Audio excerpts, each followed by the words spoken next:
What's up, everybody, and welcome to another episode of Real Me and Colon, a movie podcast where you didn't really ask for it, but hey, we're going to give it to you anyways. This is a podcast where we talk about anything, everything, and, well, anything about movies. I'm one of your co-hosts, Chase Lee, and hey, guys, listen, if you're searching for another movie podcast and you were going across the web, you were going down a bunch of little roads of the web, maybe some scary corners, and you're just like, I need to find a movie podcast, I need to find a couple of, weirdo dudes that live in their basements to talk about movies for long periods of time and, connect with them. And, you came across this one and you never heard of us, reel me in. Don't be scared. Come join. This is a community here. We love talking about movies and we love to have you come join us if you are a new listener. And if you're a returning listener, welcome back. But if you are a new listener, what we typically do is we'll go over some movie news and some movie trailers that drop throughout the week and commentate on them for you guys, and then we'll have a review or reviews of movies that come out that weekend and box office results to accompany said movies. So this is episode 239, and the main topic of review is The Equalizer II, and I believe, Joel, correct me if I'm wrong, this is actually Denzel's first ever sequel, correct? It is. Yes, it is his very first strange. sequel. Yeah, we live in a world where this was his first sequel. Hey, you do you, Denzel. I know you got to pay bills. Anyways, that is the main topic, and then of course Joel's got a surprise review, and he will throw that on you guys when we get to that portion of the show. But speaking of the Joel, how are we doing this week? What's going on over there? Oh, it's a pretty eventful week. My parents and I have been catching up on Anne with an E on Netflix, which is a really good series. I'm a huge fan. I'm a really big fan of the source material, which is the Lucy Maud Montgomery novel Anne of Green Gables, and its sequels. It's kind of loosely based on it. It really expands on the story a lot, but it's great stuff. Otherwise, just been watching movies. I didn't really work at all this week. Just kind of mostly took the week off, just because of scheduling. Other than that, it's been kind of uneventful, I suppose. Wow, that seems really boring. All right, so I'm basically the same thing. On Tuesday, so sorry to bother you in a packed house. Yeah, so did I. I saw it about 2 hours before you did. Yeah, so we both saw it on the same day with packed houses. What's going on? This is not America anymore, because this is also the same country that gave the Smurfs 2 a bunch of money. I just can't trust people nowadays. So we did that Tuesday, and then the girlfriend and I saw 8th Grade on Thursday. That was my second time seeing it, and I loved it just as much. So if you guys were ever hesitant about a movie, just know this. I've seen it twice now, which I have, in my 5+ years of doing this, I have never double dipped before a movie is even opened. I've never done that. And I've done that, and then Joel's already seen it, and we can't recommend it highly enough.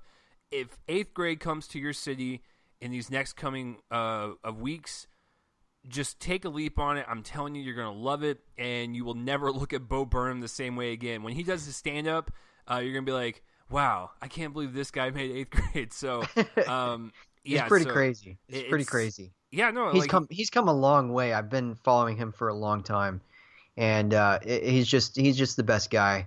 Really tall, very, very nice. I mean, not that I've interacted with him at all, but I assume he's really nice. He seems fairly personable. Yeah, his comedy is genius. Like, if you guys have never heard him do his piano bits, it's some of the best musical kind of comedy out there. But he's a really good pianist. I used to do piano for a couple of years. And I know talent when I see it, and he might use it for comedy, but he is a really talented pianist. And that's what makes 8th Grade so special, is because you would never expect it from a guy like that, and the fact that he was able to nail what it's like from a female perspective in 8th grade, when he himself is a guy. In a feature directorial debut too, which is just insane. That and Hereditary this year. It just what's up with it? And sorry to bother you. It's just like And there's sorry to bother you. directorial debuts everywhere. Yeah, That's really, awesome. really solid work from Boots Riley there. Oh Which yeah. I'll actually be getting to that later in the episode. I guess I'll just reveal it. Oh my That's my god. See, extra okay, review. so we were gonna try that thing where I know, we I know, don't tell but people, and you're like, this we'll is what I'm doing. we'll pick it back up again this week. I mean next week. I guess it's just like whatever. Well, I already just kind of mentioned that it was good, so I might as well say, hey, I'm reviewing that this week. that's okay. I mean, there's gonna be more to talk about that than with the other one. Also during this week, I love getting comments from you guys or emails because I receive a couple every now and then, and I totally forgot. I'm gonna go and just mention this on air. Totally forgot that our podcast was on Castbox, which is a podcast app listening system. And the reason why I forgot it was on there is because of this. I received an email, I want to say like a few months ago, not even, maybe at the beginning of the year, where Castbox, like the owner, was just like, hey, if you put the download Castbox app link in your description of your episodes, then we'll feature it on there. And usually when you get stuff like that, it's just not true. And so I was like, you know what? Let me just give it a shot. And so I was like, sure, I'll put the link in the description. It's not any harm to me. And it's actually a pretty interesting little app. All your podcasts are there. It's another one. I mean, it's not anything new, but it's cool. So I did that, and our numbers started to skyrocket. And so I was like, oh, okay, so I guess people are just finding on iHeartRadio or wherever this podcast is app. And so when I checked the data a couple days ago, I realized that there's a lot of people that listen on Castbox. And I was like, I guess they were not lying to me. So I went to Castbox. I realized there's a bunch of people subscribed to us, Joel, and I also realized that we have a lot of listens on there, and we've only been on there for a few months. And Nice. then there was a comment left, and I was like, oh no. and I was just like, it's going to be something bad, and they're going to be like, I listened to this for Joel. Why does that Chase dude have to be on this thing? And I'm like, oh no, that's my worst fear. Anxiety was going through my head, right? And so I read it, and no lie, this is what it said. And this comes from one of our listeners, Brad and Nikki, and it said, just very, very politely, if you could not use the word fam in the show, that would be great. It takes me out of it. And you know what? That made me laugh because they were so deadpan serious about it. And I was like, okay. I was like, thank you for letting me know. Joel will throw the pitchfork at me next time I say the word fam on the show. So I thought that was kind of cool. And so, they've been listening to us for quite a while. And they even specifically mentioned this, Joel, and this would be a great segue into the news and trailers. They cannot wait to hear our reaction or reactions on the Comic-Con stuff, including the trailers. So that's a great segue to kind of bump into, Joel. Not really much news, but we have a lot of trailers to get through. But in order to get to the trailers, we got pummeled through these news stories. Yeah, so basically what I decided to do, and I'm gonna admit something here. So I didn't know when Comic-Con ended. I didn't realize that it was ending today. So what we kind of decided to do is anything that was news related out of Comic-Con, we're gonna push to next week. The reason is because I didn't realize that it was today until today, and then I didn't really have time because I was at work to thumb through a bunch of news stuff. So we're going to talk about all of that, anything that kind of breaks that's fairly significant out of that next week. This week we are talking about the trailers, though. So we'll get to those later because there are some really good ones that came out. Not very many, but all of them were really solid. So we'll get to those in the trailer segment. And then for now, we got a few pieces of news to sift through. This one is what I already know is Chase's favorite. He told me so.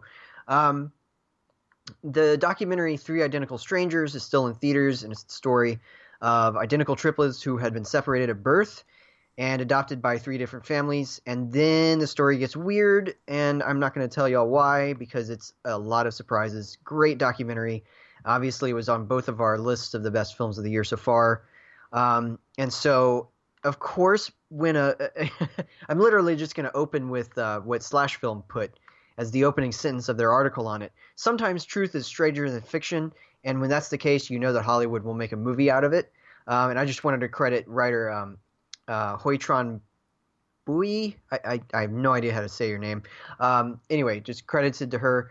In any case, yeah, it's gonna be made into a movie. Now, I really like this idea, but I'm actually going to flip it over to Chase because he has a very specific idea for what they should do with this movie. And Chase, I'm just gonna give that to you, and then I'll sound off. Perfect. So, I also want to clarify that Joel actually kind of hinted at a feature kind of adaptation of this documentary in his tweet when we got done watching it after the festival.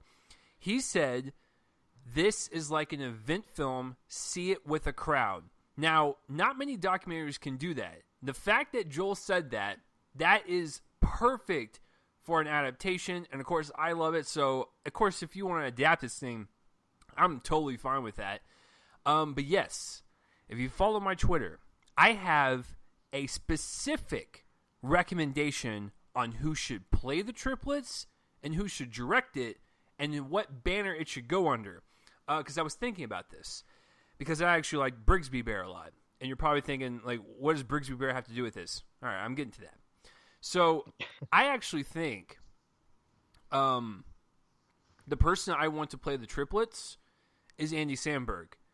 And if you guys are not, like, aware of his dramatic stuff, then let me introduce a movie to you that is very kind of heartwarming, very, very kind of subdued performance from him, and that would be Celeste and Jesse Forever with him and Rashida Jones. I need to see that. I have not seen that. I really want to. It's good, man. It's a good little romantic kind of comedy, and that movie there kind of shows you his range. And I actually think if you can push him to do a role, which I'm going to go and just say this right now, whoever they cast in this role, this could be one of those career-defining performances because in the documentary, it jumps genres like a game of Frogger. I mean, we're going from like a dazed and confused type of comedy to a suspenseful thriller to like a horror film, and then back to a tragedy. Yeah, to a tragedy, to a lot of heavy thematic, dramatic elements, and it's like whoever is able to tackle this, I think, could change their career, and I want Andy to do that because I know he has the capabilities, and it's a plus. He kind of looks like him, so I mean, it's now he'd have to bulk up a little bit because these guys were like football player sized people, but I think he could actually do it, and I actually want the Lonely Island group to be a part of it. I actually want Andy to star. I want Akiva to direct, and I want this to be their second film under their Lonely Island production banner. And this is way out there, but maybe like loop Tim Wardle into like writing it with them or something, awesome. something like that, or somebody involved in the production of the documentary because they're directly adapting the documentary. Correct. It's going to be an adapted screenplay based on that material, and that's been made clear in the articles is that it's going to be directly related to the documentary in that way. So if they can do that and they can get Tim Wardle to come in and maybe help with the screenplay, even if it's like not a credited part or something, like if it's just treatments or something, then that would be perfect. Yeah, I mean, if you can get him to kind of be a part of the writing process, that's genius. And going back to the Lonely Island, they produced Brigsby Bear from last year, and that was kind of like their first kind of venture into the producing pool.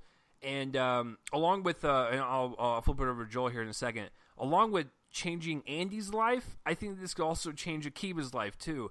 I actually like Akiva's directing style. Same here. I think Hot Rod is one of the most underrated pieces of comedic genius in like 10 years. I actually need to see that one. I know that's the terrible thing. You know that you know how I am with 2000s era comedies, but Right. I really liked Popstar, and I thought that was genius. Hot Rod's I thought great. So Akiva's got a really good eye for comedy. I want to see him venture out and do something different. So if they can get a hold of this, I don't know who is listening right now.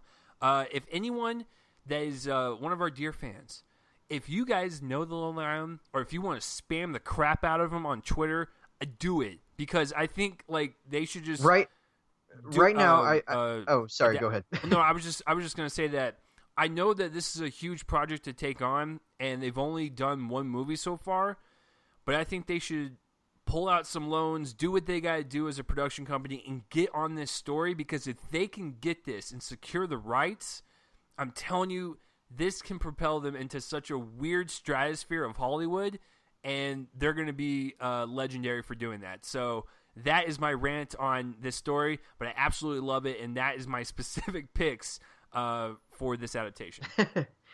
They're really interesting picks. I will say that, while the three brothers, they're all the same, so they were all essentially, so they were all, pretty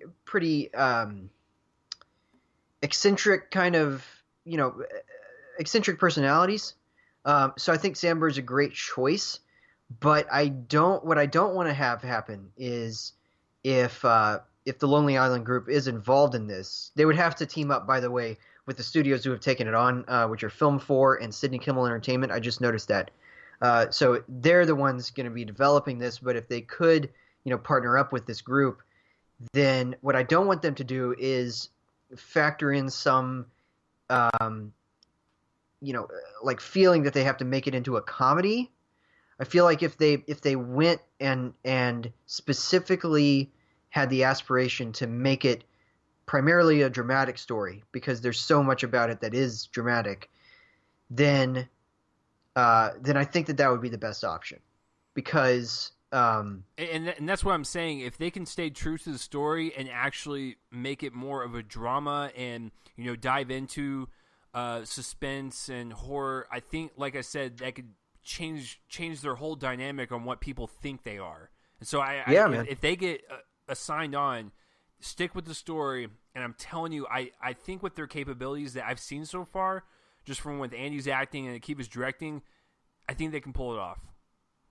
For sure. It's a really interesting and intriguing piece of news, for sure. All right, so our next one is a pretty big pairing. That's actually underselling it.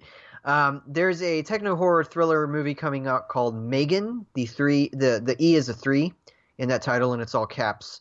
And Megan is going to be produced, I believe, by Jason Blum and James Wan.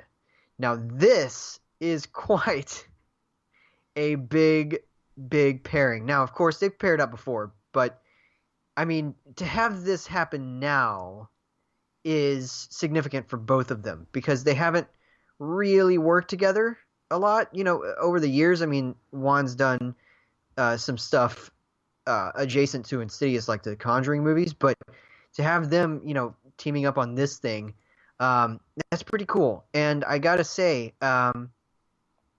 the movie, let's see, I'm looking here. It's basically about a toy that's artificially intelligent, so it's kind of like the Child's Play reboot in that way, but it's already got a director, Gerard Johnston, who did a movie called Housebound a few years ago that I heard really good things about, and it's going to be from a writer named Akilah Cooper, who does a lot of work for American Horror Story. So kind of a perfect pairing there, and then to have these producers involved, and the material sounds pretty fun.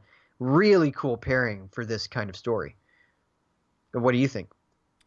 So you're going to ask me, someone who's a fan of not all of his movies, but a fan of Jason Blum's business model. You're also going to ask me, someone who's been a fan of James Wan since the first Saw, if they should team up together to make anything. Yeah, you hate it, don't you? Absolutely hate it. No, this is such a genius move, because they've only really worked together on the Insidious films, and at that point in Blumhouse's like kind of birth into the industry, they weren't really well known. They did some things before, like the Paranormal Activity movies and dabbled in the Insidious movies, but they're not the powerhouse that they are today. It's the same with James Wan.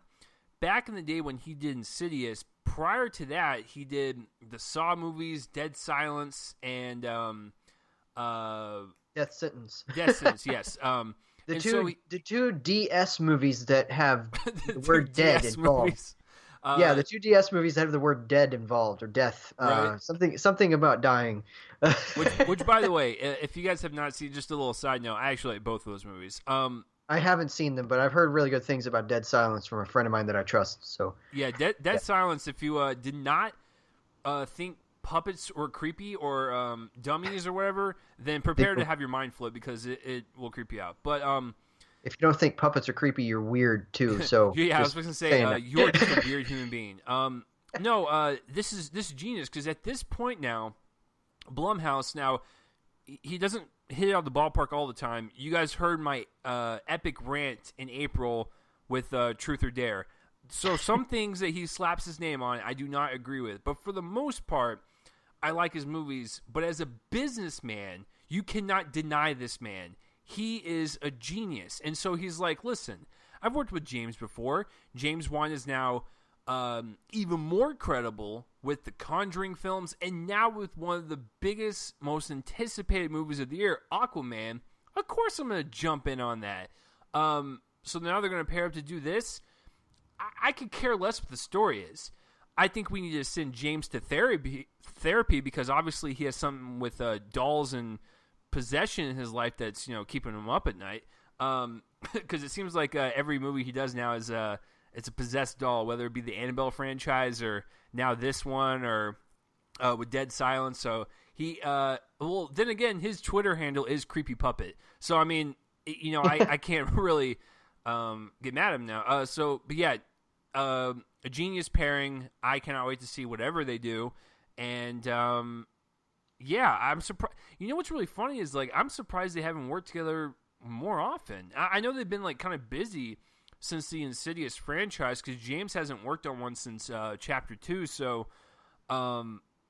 yeah, I guess it's just one of those. Well, okay, I take that back. The reason why they haven't worked together is because they're in two separate houses. James Wan is a Warner Brothers filmmaker for the most part, and his Blumhouse company has a contract with Universal. So that actually makes total sense that they would be apart for a long time, because they actually didn't get acquired by Universal until a few years ago. So it's still kind of fresh. So yeah, never forget whatever I just said. I just corrected myself on air. So that makes sense, but I'm glad they're actually coming together. And I think James Wan's an interesting dude, because I remember when he was doing Furious 7, he was like, I'm not going to go back to horror films. I'm going to do different stuff.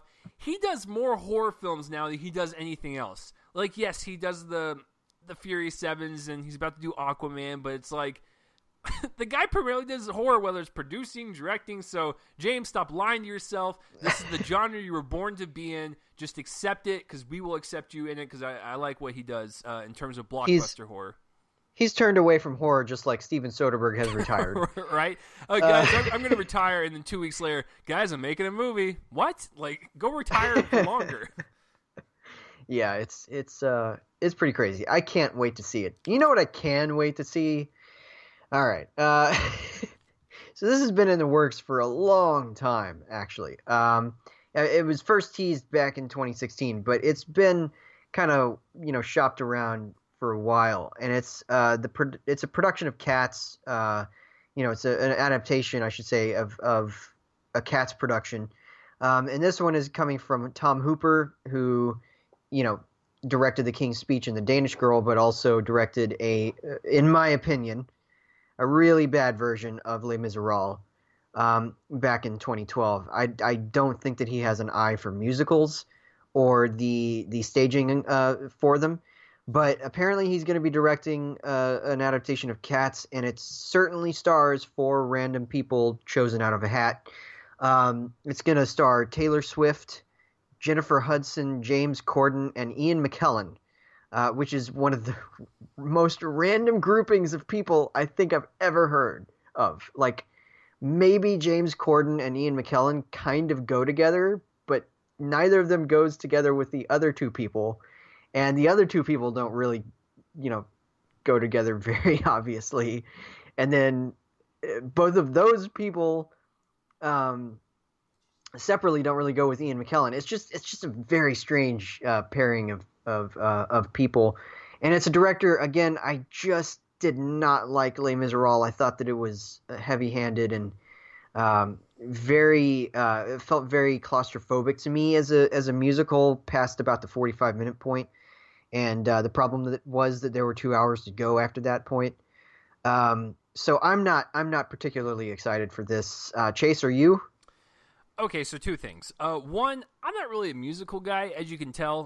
One of my favorite movies is American Pie, so yes, I guess I'm a bro to some people. What's a musical? But no, with this Cats thing, even if I were to take a leap on a musical, I actually don't mind musicals now. Just the more years you watch film, you start to expand your horizons. I've just never been interested in it. Like, even with like the Broadway shows or other adaptations of it, it just, maybe because I'm not really like a big cat person, so I really don't care about a bunch of grown men in cat suits running around the audience. I don't know. I don't know if that's what it is, but I mean, I've never been really interested in it. And I guess to comment on the Tom Hooper thing, I feel embarrassed because I never saw Les Miserables and The Danish Girl. Never saw them both. So the only one I've seen is The King's Speech, which I like. It's a good movie, but I have not seen his actual directing attempt at a musical. So honestly, I can't really comment on this. If they're going to go forward with it, sure. But I think the biggest piece of news is actually the cast, because you're right. You have Magneto and Peter Rabbit teaming up against 1989 and American Idol. I mean, what kind of headline is that? I mean, it's so weird. And so, the fifth place American Idol contestant, and I can't believe I remember that. But anyway, I don't, because it's like 12 years ago that she was on there. Yeah, like I said, no comment on the actual musical, but the cast is interesting. Obviously, I'm a big Ian McKellen fan. Can't really say that much for the other three, even though I know, because I never saw Jennifer Hudson, and like, because I hear like the peak she's kind of had in her career was Dreamgirls. I never saw it. Yeah, sorry. She's terrific. She's terrific in that movie. It's a good movie. It cuts a lot of corners and it's very safe, but she's really good in that, and so is Eddie Murphy. So that's why I don't really like. I know I made the American Idol joke, but I think she has, I think, more credibility than Taylor Swift. So I mean, because the only thing I remember of Taylor Swift, I'm not even joking, is when I worked at the movie theater and Valentine's Day was playing, and I walked in on the scene where she's flirting with herself, because I made that joke. I'm like, Taylor's flirting with Taylor, because Taylor Lautner was in that movie, and they were dating at the time. Oh no, it was ugh. Yeah, it was. It's one of the worst movies I've ever seen. It's awful. I walked in on that scene of her hitting on him, and I'm like, "What?" I was like, "Why is she in?" Like, I was just confused, and I walked out, and I'm glad I never saw the rest of that. So, yeah, that's my thoughts on that. I will just pause and say that I've seen all three of the late Gary Marshall. The late Gary Marshall's romantic dramedy things that were based on holidays, and they got better in the holidays. Yeah, whatever. Special days in the year. And they got better in the fact that they rose from an F to a D- to a D. I'll just say that. And I know that that's like, crapping on somebody's memory, but whatever. He was a good filmmaker, generally speaking, outside of those movies. So I'll just say that. Yeah, I mean, about Tom Hooper, I will say that the Danish Girl is the picture of mediocrity. Les Miserables was just bad. I thought it was worse than that one. But I'm a fan of his from everything before that. I haven't seen The Damned United, which was his soccer movie with Michael Sheen, but I loved The King's Speech. A lot of people give it, crap for winning Best Picture over The Social Network, but taking that out of it, it's a really good movie. And his series John Adams with Paul Giamatti, he was involved with that. Yes, he directed wow. all of the episodes, I believe. And we have that. I'm looking at it right now on the shelf because it's visible from my vantage point. It's a great series, really, really good, very historically accurate, really well performed by everybody. It's got Paul Giamatti and Laura Linney, and it's terrific stuff. And I believe he directed all of the episodes. If not, he Oh, was heavily wow. involved in them. And they all look terrific. They don't have his close-up kind of thing Mm. so much, some of them, but he didn't go as deep into that stylistic choices, as he did in the King's Speech later on, and certainly not in Les Mis, which was close up the movie. But yeah, he's a solid voice. I think that his prestige, um, his kind of prestige ego kind of got the better of him after the King's Speech, Mm-hmm. because he really leaned way too hard into certain aspects of Les Mis and the Danish Girl, and so yeah, but he's a solid filmmaker. All right, guys. So our last bit of news. Oh, here we go. I was dreading this. Oh boy. So Chase, did you do like heavy research into this? Did you go back to the beginning of this story, because it starts at a surprising place, and I'm just wondering if you're going to be surprised to hear that this starts actually with Mark Duplass. Do Yeah, you yeah, yeah, realize yeah, yeah. that? Because I follow Mark on Twitter, and I saw what he posted, and that kind of sparked Yeah, a lot of what happens debate, and here? now here we are. Now, before Joel actually gets into the story, I have to make this joke. I do not take credit for this because someone else already made it, but Marvel was not at Comic-Con, and they still made a splash. So there you go. There's my leadway into that. Probably not in poor taste, but I hope we have a thoughtful discussion on this, because this is a very serious topic that kind of just happened in the middle of the convention. Yeah, so this begins with Mark Duplass making a tweet that was in defense of Ben Shapiro. Now, for our listeners who don't know who he is, because there are some people that listen to us, outside of the country who may not be aware of him, Ben Shapiro is a conservative commentator here in the States, and he's not he's not great. I've interacted with him before a long time ago on Twitter, several conversations, and he was just not a nice person, and he has this big, honestly, like, just has a very big ego, and he uses that to comment on every single thing that he possibly can, and none of it feels very informed or anything, and so he's kind of become this very divisive figure. I don't encounter him much anymore, because he's fairly big, and he's now, like, um, what's it called? He's verified on Twitter, so he's got more followers. He's also Mara Wilson's cousin, which I just found out recently. It's an interesting thing. Mara Wilson is a name that will be a blast from the past for most of you. And she's In very any case, outspoken against everything that yeah. Ben says, so that's what's Oh yeah, weird. they're. I mean, at least on the basis of that, apparently not very close. In any case, he's a very divisive figure, and so Mark Duplass kind of came out in support of him, just generally for the fact that apparently they've met, and he's a nice guy in real life or something, and so that caused James Gunn, the director of the Guardians of the Galaxy movies and a Troma alumni, to kind of bash President Trump a little bit in response to that, and that caused a lot of backlash toward him. A lot of people who follow Ben, and various things like that. So then everything turned wonky. And this kind of has two sides to it. So there's one side that it absolutely doesn't leave any room to defend Gunn. But there's also another side, and I'm going to try to work this out for you guys. So, all right. After all of that happened, after the backlash, two men named Jeff Prosobiec and Matt Cernovich decided to out some of his old tweets, some of James Gunn's old tweets from years ago, from around the time that he was making Super. And a lot of those jokes were heavily targeted toward or in making light of rape and pedophilia. Of course, Prosobiec made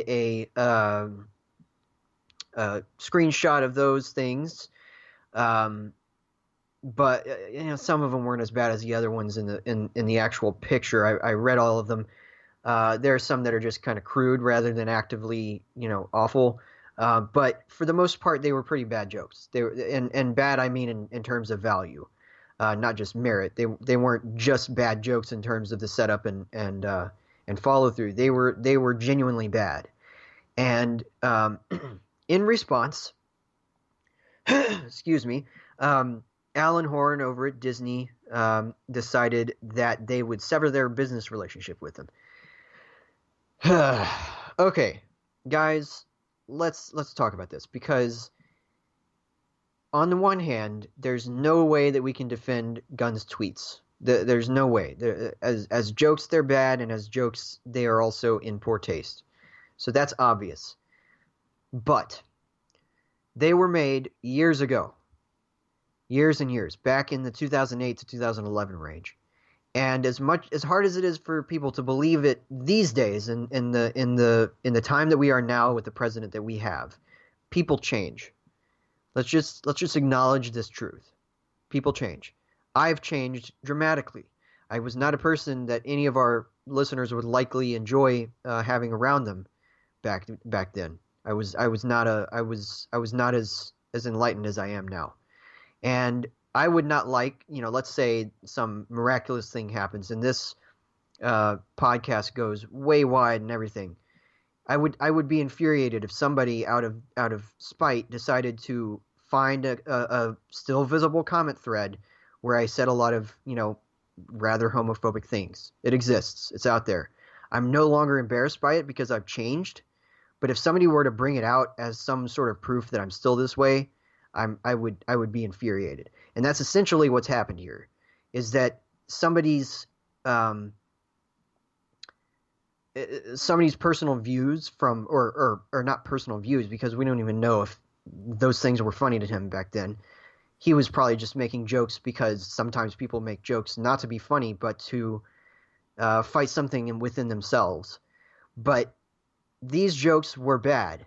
But to think that Gunn still thinks this way, still thinks that these are funny things, completely removes the possibility for a contrite apology to be accepted in this society. And it's something that needs to change, because I realize that we live in divisive times, but guys, this is out of control.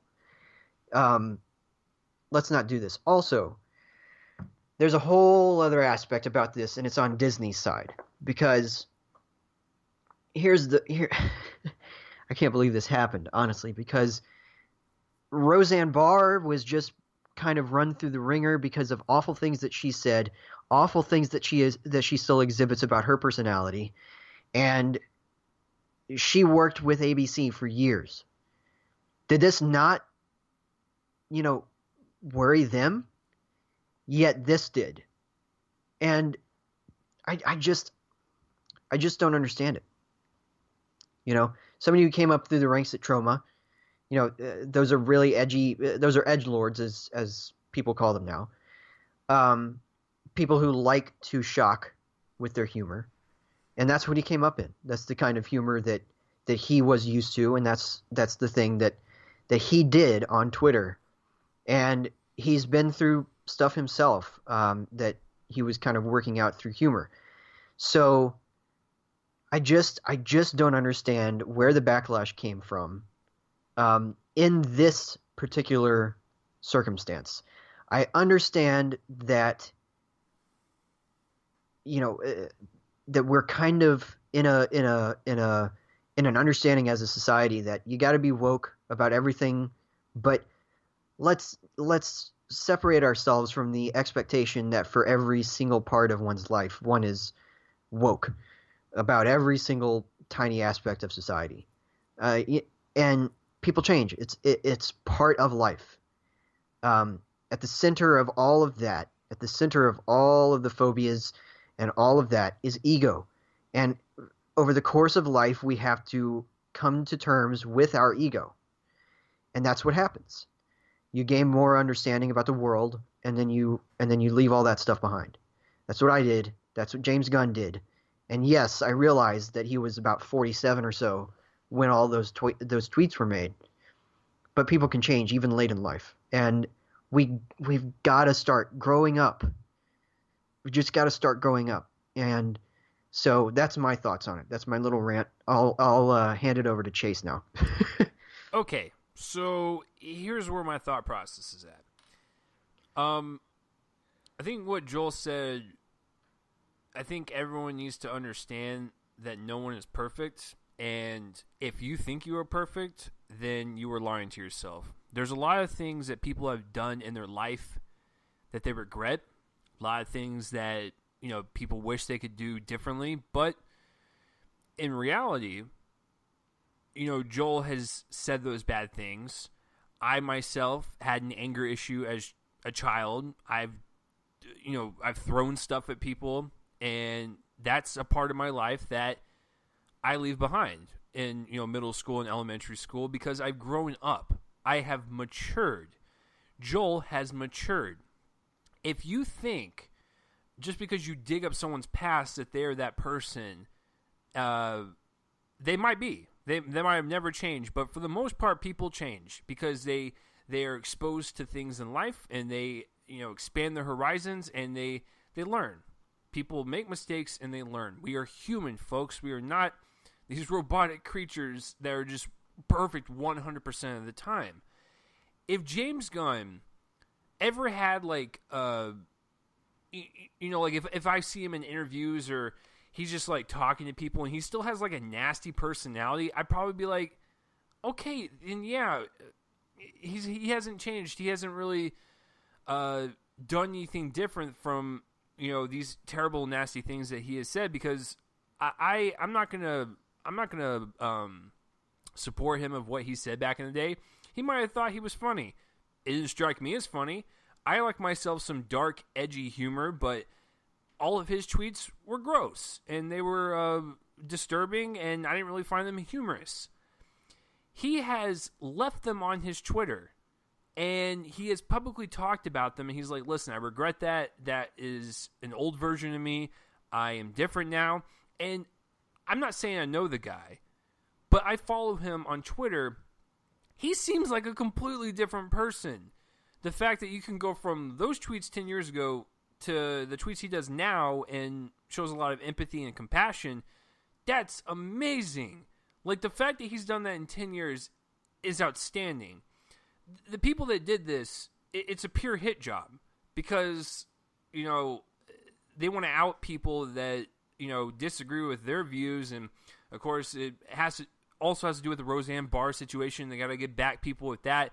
And the thing is with that, because a lot of people will fire back with, well, what about the Roseanne Barr thing? It happens on both sides.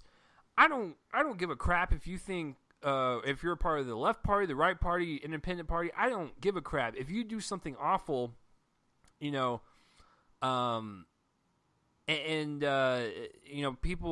fire you, it's not because of political stuff. It's because you're an idiot. Now, with the whole Roseanne Barr situation, when James Gunn got kind of ousted or whatever, he put it on his Twitter like a really sincere apology, and there's not really much he can do because he's an employer, or an employee, and so there's not much he can do. But at least in his statement, you can feel like, hey, listen, I made mistakes. My past caught up to me. I don't think it's right. I totally agree with him because he's, once again, already apologized for this stuff. And these have been out in the open forever, by the way. And I'll get to that in just a second. But he gave a really sincere statement. What did Roseanne Barr do?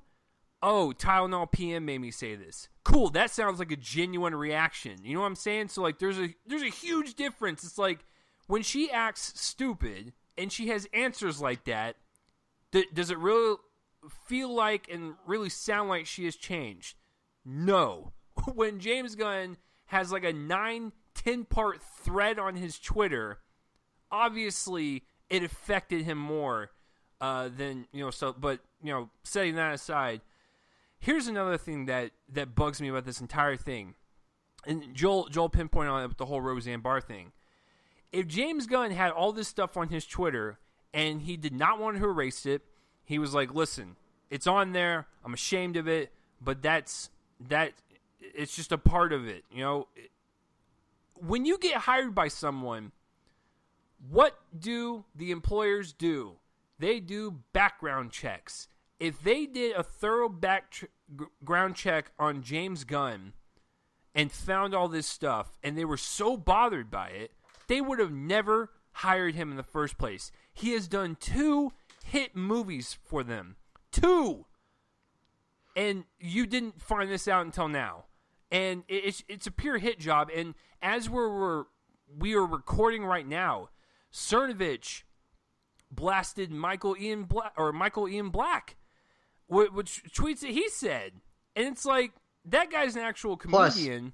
Plus, Michael Cernovich is awful. He's an awful person. He's an awful person because it's all about, like Joel said, ego. I got to take people down. And it's like... Well, it's not just for that. It's that Cernovich has tweeted the same exact kind of thing, except that's what even I worse. was going to get to is that, like, his tweets are even worse. He talks about date rape. He talks about raping people and being like, I'm like the alpha male. And it's like, those are actual words from his tweets. You're going to fire him? Like, are you going to make this balanced? And it's like, I'm so sick and tired of people, these, alt-right trolls online calling out people like that. And it's like, I'm sorry, is your history so squeaky clean?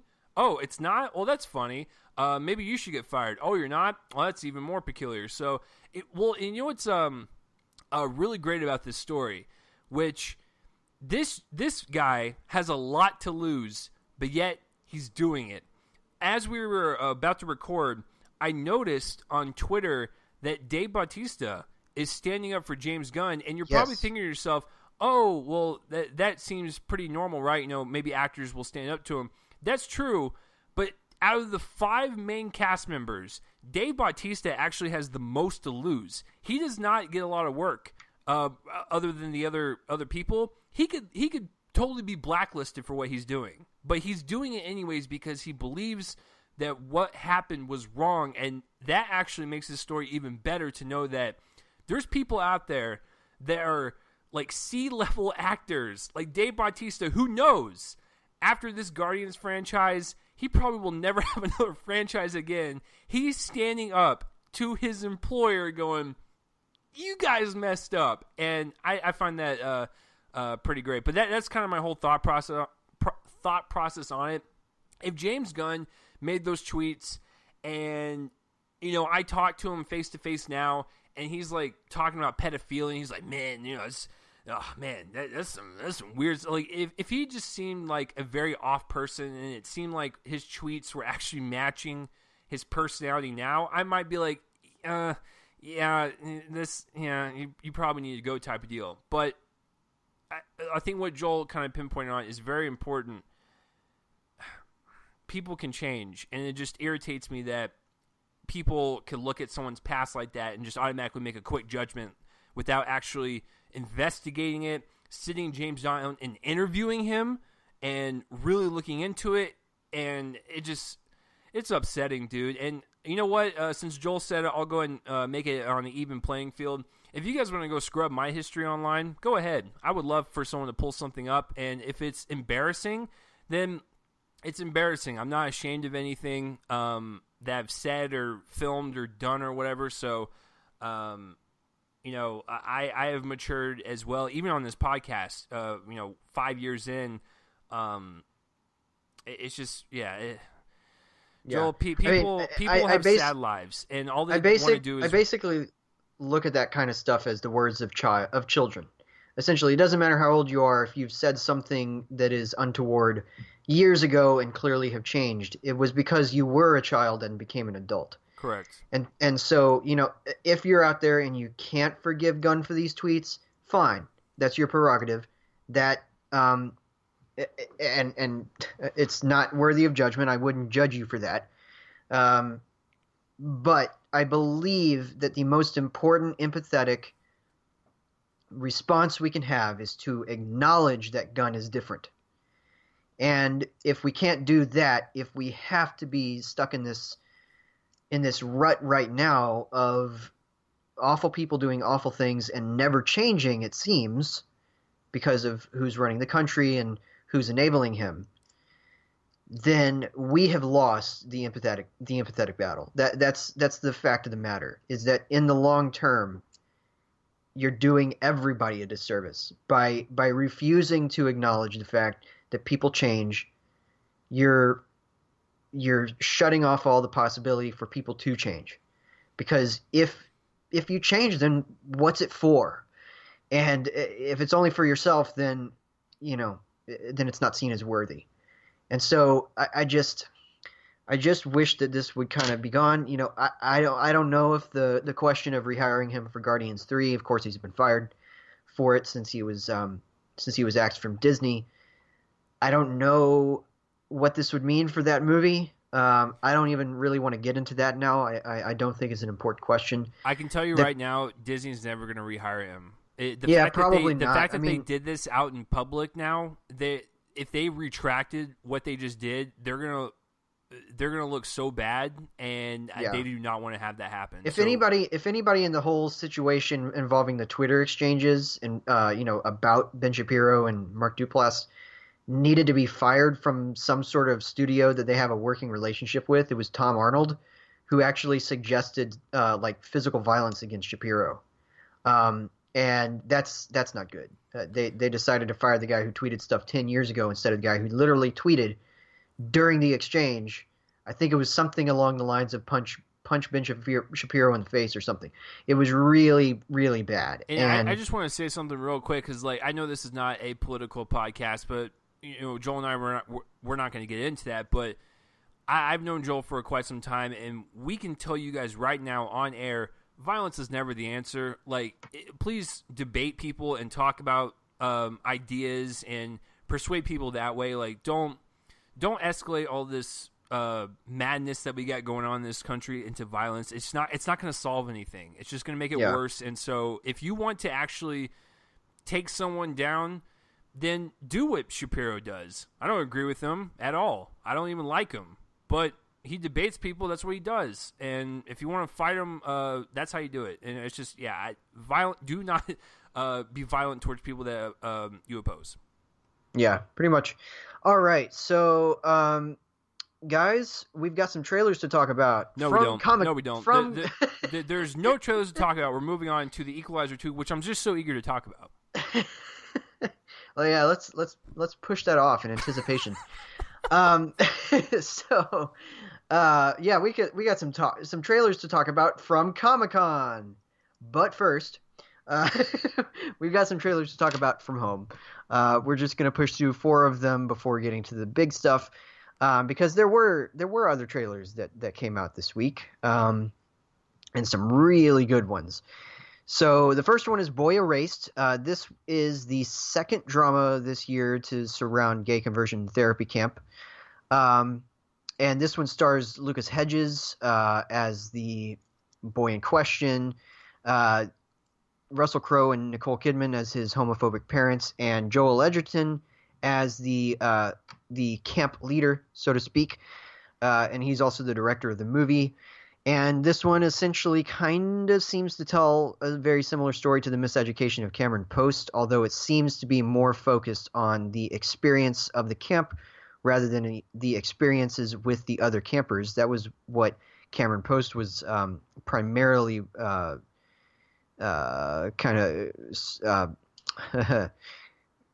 primarily about. There we go. Live show, guys. Brain fart. Anyway, this one looks really strong. All the performances look excellent. A friend of mine put it, this is going to be the 3rd year in a row where Lucas Hedges, in a very dramatic scene, makes everybody cry after Manchester by the Sea and Lady Bird. So yeah, it looks really strong. It looks like a very quiet movie in terms of just the filmmaking. It looks very very low key, very low, not low budget, I guess, but although it probably does have one, but very low key, very, very, very quiet. And I'm a big fan of this trailer. I thought that it really hit all the emotional notes very well.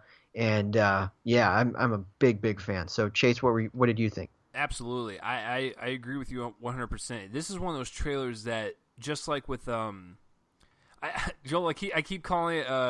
I don't know why I keep switching. It's Wildfire, right?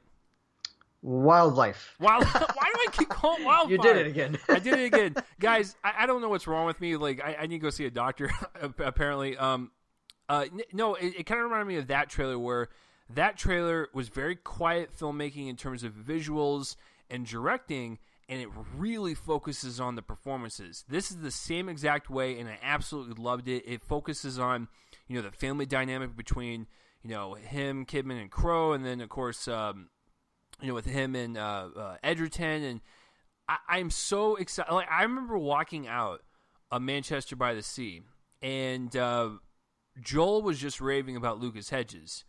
I had no idea that his career would take off this fast, and the fact that he's pretty much the lead in this, jumping from Manchester by the Sea, where he was a great supporting role and he actually got nominated for it, now he's going to be a lead in his own movie. That's amazing, and it's one of these stories that, like Joel said, we have seen this year, but we're going to see it again and just show you the kind of the toll this takes on people that are gay, and the fact you can't change people that are gay, and people need to understand that, and it's just psychological torture. It's not healthy, and I'm hoping this movie kind of hits on that and just shows people that these conversion therapy camps, or whatever you want to call them, they don't work, and they're absolutely just asinine. And I just this trailer, it gets you in all those emotional points.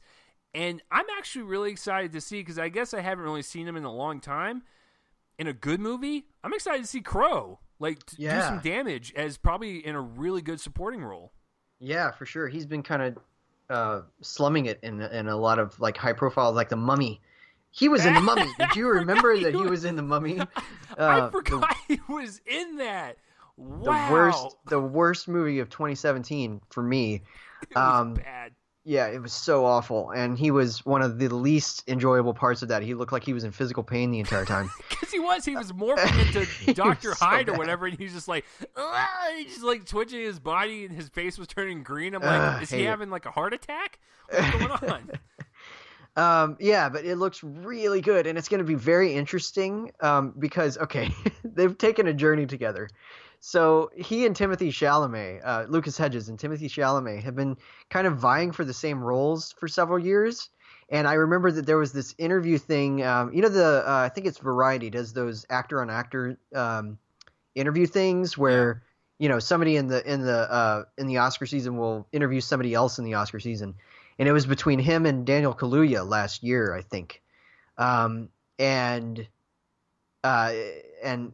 sorry, not him, Chalamet and Daniel Kaluuya last year, and Chalamet was saying that he and Lucas Hedges have been in the same, have been auditioning for the same roles for a while. Lucas Hedges, they auditioned, I believe, even for each other's roles in Lady Bird. And then Timothée Chalamet auditioned for the son in 3 Billboards. He auditioned for the kid in Manchester by the Sea, and Lucas Hedges auditioned for Call Me by Your Name, I think. Wow. Yeah, so they've been together. They've been friends because of that, and they've been friendly rivals. So it's going to be very interesting at the end of the year when in Best Actor, very likely we're going to see Timothée Chalamet and Lucas Hedges vie for the same award in movies about troubled kids in therapy. Yep. And because you have this one, and you have Beautiful Boy, in which Chalamet plays a drug addict. So it's gonna be very interesting to see where all of that goes. So I'm very excited for both of those movies, and they both look very wrenching, and really strong trailer for Boy Erased. So Joel Edgerton, man. Well, if you guys have not seen The Gift, The Gift is so good. It's so good because people forget that he's in it because he's the director, and so we always commented on his filmmaking, but it's he's actually in it too, and he delivers a pretty good performance. Yes. So it's crazy. I think he gives the best performance in that movie, actually. Really. Okay.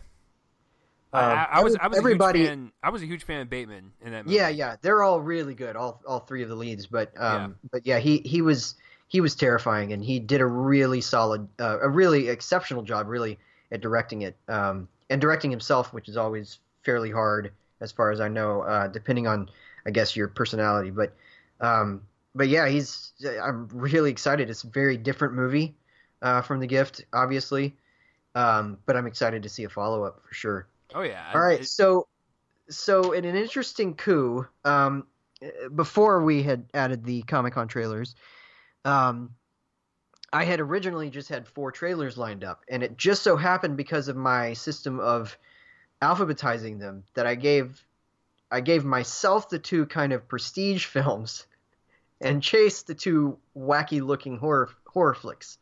So lead us through the first one, Chase. Well, I mean, you make a dig at that, but in all reality, I'm actually okay with that. Because no, I just thought it was interesting, not digging it. I mean, not taking a dig at it. Just I thought that it was interesting because I was like, that's very like. Ladies and gentlemen, yeah. If you guys want to know the process of our note taking, we always try to throw each other under the bus each week. Like if I'm taking care of the notes, I'm gonna give Joel like a really bad trailer or whatever, and he does the same to me, or he wants to watch me squirm. So we do it all in good fun. But this next one is from good old CBS Films and Lionsgate. It's called Hellfest, and this one is about an amusement park, and it's kind of like one of those really extreme parks where people are covered in blood and the rides are really realistic. There's torture everywhere, and so people are like, ooh, this is all fun and games. And then there's actually a mass serial killer chasing down our leads. Oh, that sounds really cool. So first of all, before I get into the trailer, has this been done before? I feel like this has been done like 5 other times through other independent films, whether it be with like clowns or other things that kind of focus on amusement parks turning into. I mean, killer clowns from outer space basically was that, but yeah. Well, yeah, that's true. Yeah. Well, by the way, good movie. Yes, very good movie. Yeah. But no, this trailer. You know what's really funny is it kind of reminds me of which I didn't really mind the movie too much. It reminds me of like the way the trailer was structured, the way it was executed. It reminded me a lot of Happy Death Day. I don't know why, but it kind of had that vibe. And is it going to be like the best movie of the year? Hell no. But you know what? It looks like dumb fun to where that's what I was looking for something like a Truth or Dare, or even like last year, a movie I hated. It could have been fun in the most ridiculous ways, like a Bye Bye Man situation. I could have enjoyed something like that, but Universal decided to open up their pants and take a huge dump on it. But with this one, if it's actually done correctly, it could be a stupid fun horror film. And you know what? I kind of want to see it.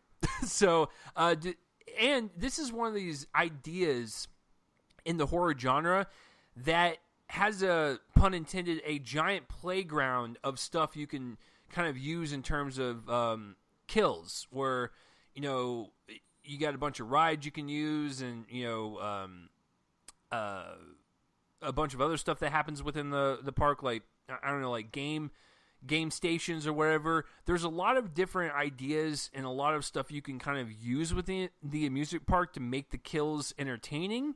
So that does have the edge. So it has a lot to kind of play with. Yeah, it's not really a good trailer, but I kind of want to see it. So that's my thoughts on Hellfest.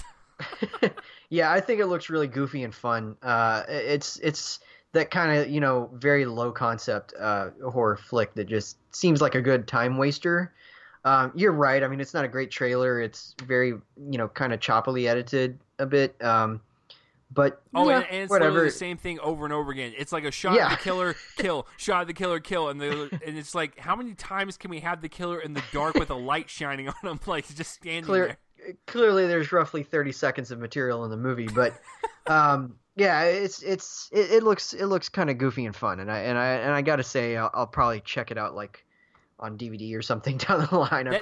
That's what my girlfriend said. Yeah. She's like, you know what, the trailer looks goofy and fun, but I'm not going to pay for it in theaters. I'm going to wait for it to hit online. And it's like that. Yeah, it's a good like rental movie. Like there's nothing wrong with that. I can imagine that it'll come to my theater because we get all the CBS films. My theater, my store that I work at. because I think we get all of the CBS films at some point. So, yeah, this looks, looks funny. All right, so the next Prestige trailer, uh, because that's what I gave myself, is On the Basis of Sex. Now, this one is the biographical picture about Ruth Bader Ginsburg, um, probably one of the most significant minds in America right now. Very popular, hot off the documentary about her that came out a couple months ago, which I didn't see, but I plan to try to see it later. I don't know where, but anyway, I've heard good things about the documentary, so I'm certainly interested in that. But this looks solid. I think it's a very conventional trailer. It looks like a very conventional movie, but it stars Felicity Jones in that role, and I think that it's an interesting segue for her because she was Stephen Hawking's wife in The Theory of Everything, and now she gets kind of her own theory of everything in certain ways. I think that this even comes out in November, right? Or October, somewhere around there. And I think it looks solid in a way that is extremely mainstream, very, very conventional. But I think that it looks like a story we need to hear right now. We need to hear an uplifting tale about a real life person in the political sphere right now. It's just something we need to have, and I think that this looks like a solid source of that. So, I'm a fan of the trailer. It doesn't break ground, and the movie's probably not going to break ground, but I just think it looks solid. So that's my thought. Joel, I gotta correct you. It's coming out during Oscar season. Season. That's the 5th season in the cycle of seasons. So that's true. Yeah. So On the Basis of Sex, I actually enjoy this trailer. Like Joel said, it's not anything groundbreaking. It's a solid trailer. It's more about the subject matter and the person it's representing than the actual filmmaking, and that's not really a huge issue because most of these biographical movies aren't really like mind-blowing in terms of the filmmaking. They can be, but this one looks, pretty safe in terms of that. But it looks like everyone's going to give pretty solid performances. And, I don't think she's aware of it just because I don't think she has time to see movies. But Ruth Bader Ginsburg, she has 2 movies that came out this year that are around her. That's crazy. Can someone alert her that her life is being on screens twice this year?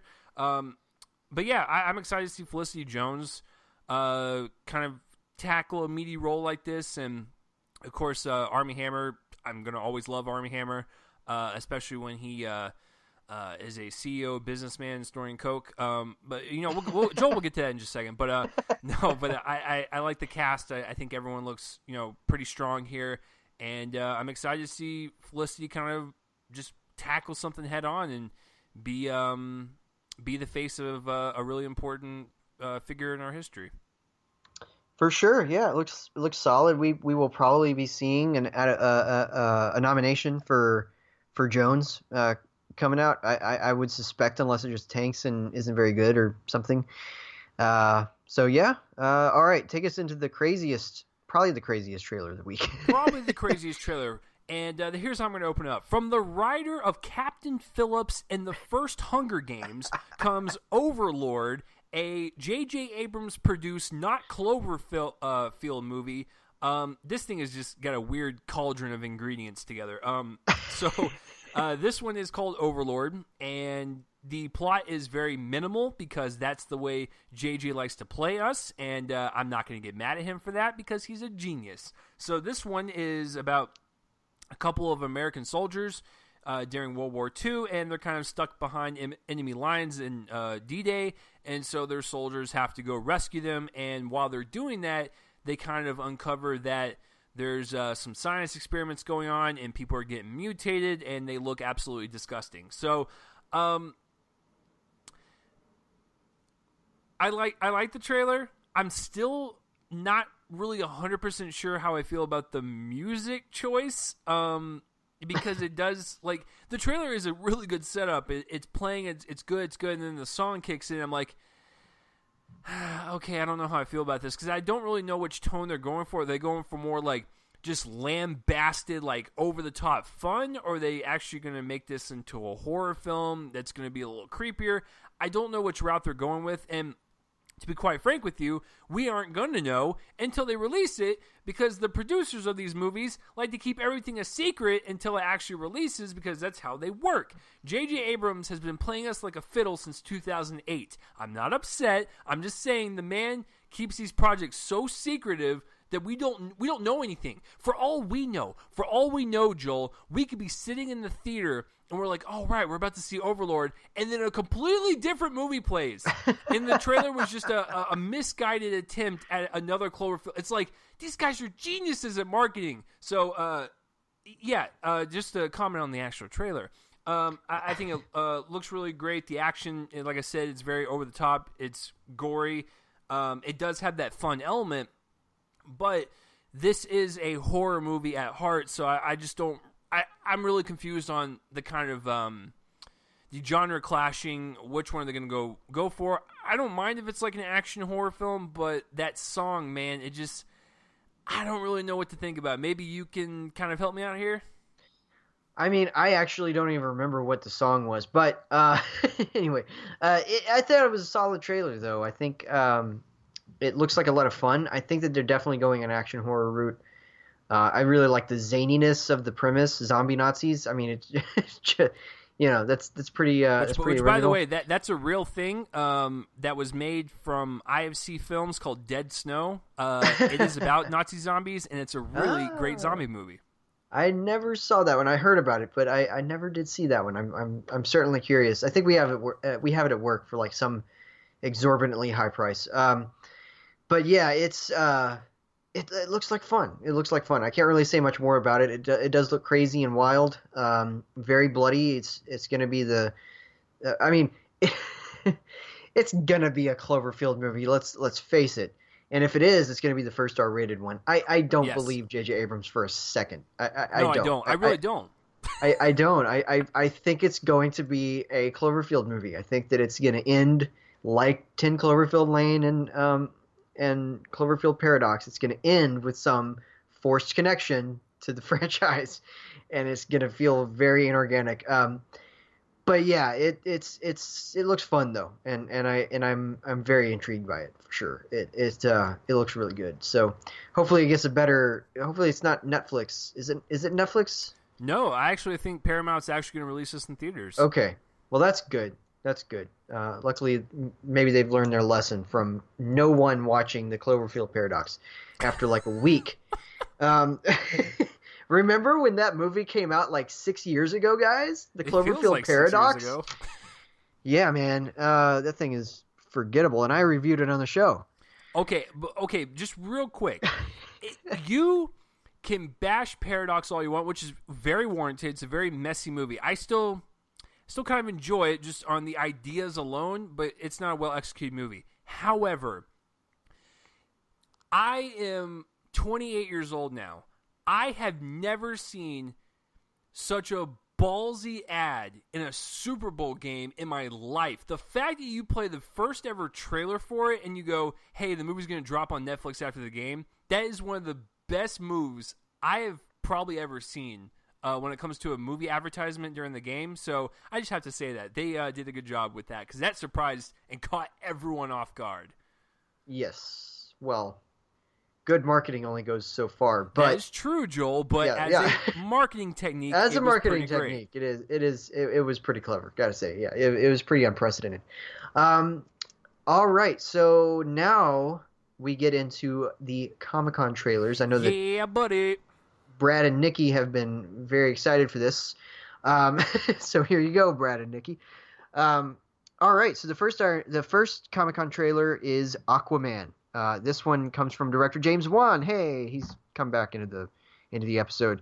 And of course, this is finally his standalone after having been introduced in Batman v Superman, Dawn of Justice, and then introduced in Justice League. I just had to say that, guys. I'm sorry. They really mishandled all that. Joel's been working on that joke for at least 3 months. I'm just letting you guys know. I have. I've been holding it in until the trailer because whatever the trailer was going to be, I mean, the thought was going to remain the same. Yeah, it looks dumb. It looks fun. The humor is forced, and the visual effects kind of look like they need to be finished. But I got to say, it's a pretty solid trailer. It doesn't look bad. I think that it looks like they are lightening up finally in terms of the just the visual scope, and we're going to get into another trailer that certainly confirms this in a few minutes. But yeah, it looks fun. I got to say, I like the tone. I think that he's going to be a nice. We're going to get to see some of his humor, which was certainly one of my favorite parts of Justice League. Even if it felt forced in there, it was a nice reprieve. So I have hope that it's going to be a solid piece of entertainment. So that's pretty much all I can say about it, though. I mean, It doesn't really have much. It doesn't really have much to say about it. So I gotta be honest with you guys, as the trailer that was hyped up the most, like people are losing their minds over it. Like throughout the entire Comic-Con, people were just waiting for Saturday morning when the Warner Brothers panel was going to go on, and like, I just want the Aquaman trailer. It's one of the weaker ones, and I don't know if it's because they have a lot more work to do because it's still like 6 months out. But as an actual trailer, it's fine. But I have a lot of pros and a lot of cons. So for my cons, I'll just get these out of the way. I think some of the green screen and the compositing work is super sketchy because there was a lot of scenes with Momoa and Heard like on a beach or like with a sunset behind them. It was really bad, like really, really bad type of compositing.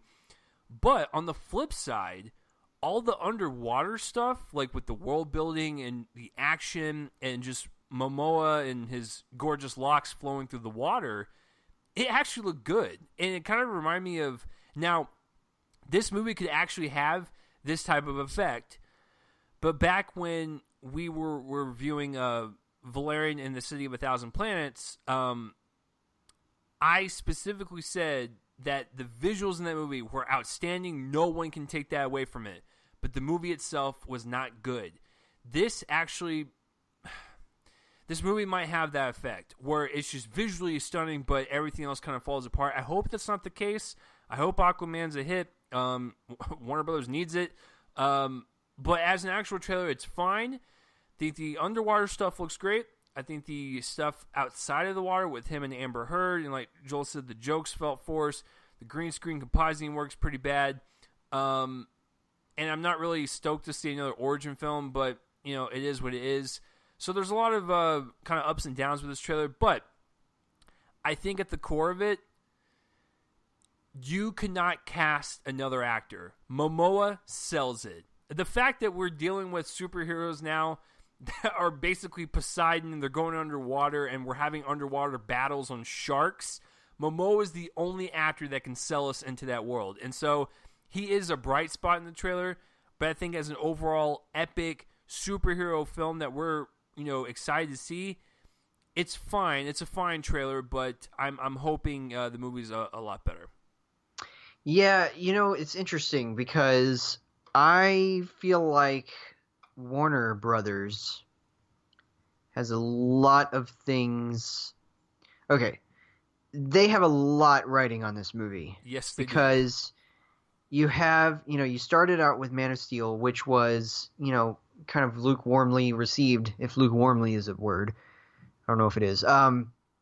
And then they waited, like about 3 years or almost 3 years until Batman v Superman, which was considered to be a dud.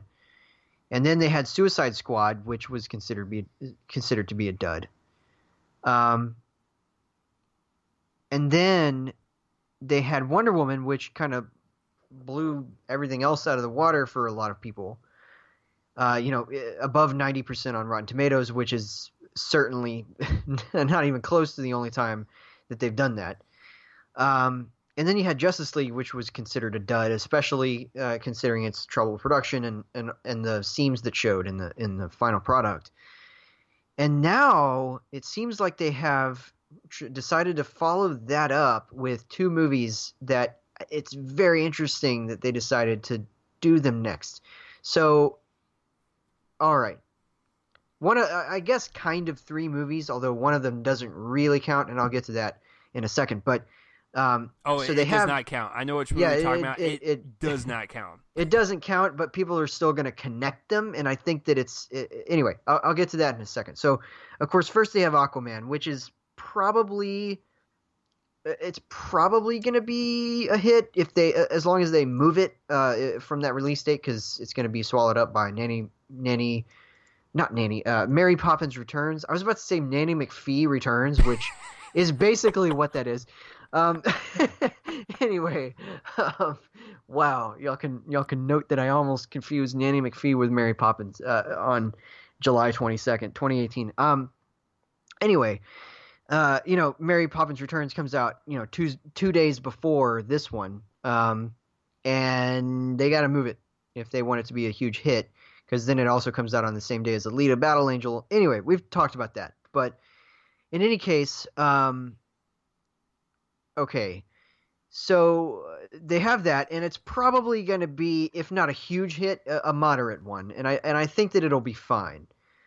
Here's the thing, though. If it isn't, then what they've done is they've put their next hope in Shazam, which comes out in April. So we'll talk about Shazam later and whether or not it looks good or not. We'll keep that for later, because that's the last trailer we're going to talk about. But I will just say, without telling what I think of the trailer, it looks much more broadly comedic and way more different than anything else they've made. So if regular moviegoers are sold by the tone that they've kind of brought themselves upon, then people might not be sold by Shazam. So they've put all their hope in the next movie being something that might be really divisive. And then they have the Joker movie, which doesn't really count in terms of the overall arc of this series. It's completely disconnected, but it is from the same company, and it is going to be inexorably connected to this series. People are going to inevitably compare it to the Jared Leto interpretation, having been so recent. So then you have that, and then you have Wonder Woman 1984, which comes out in the midst of a gigantic season of a lot of really big movies, one after another. And Scott Mendelson over at Forbes said a very, very, I guess sort of controversial. I was surprised it wasn't more so. But he thinks that Wonder Woman needs to be moved to the summer of 2020, because after May, or after, I guess, June, it's empty.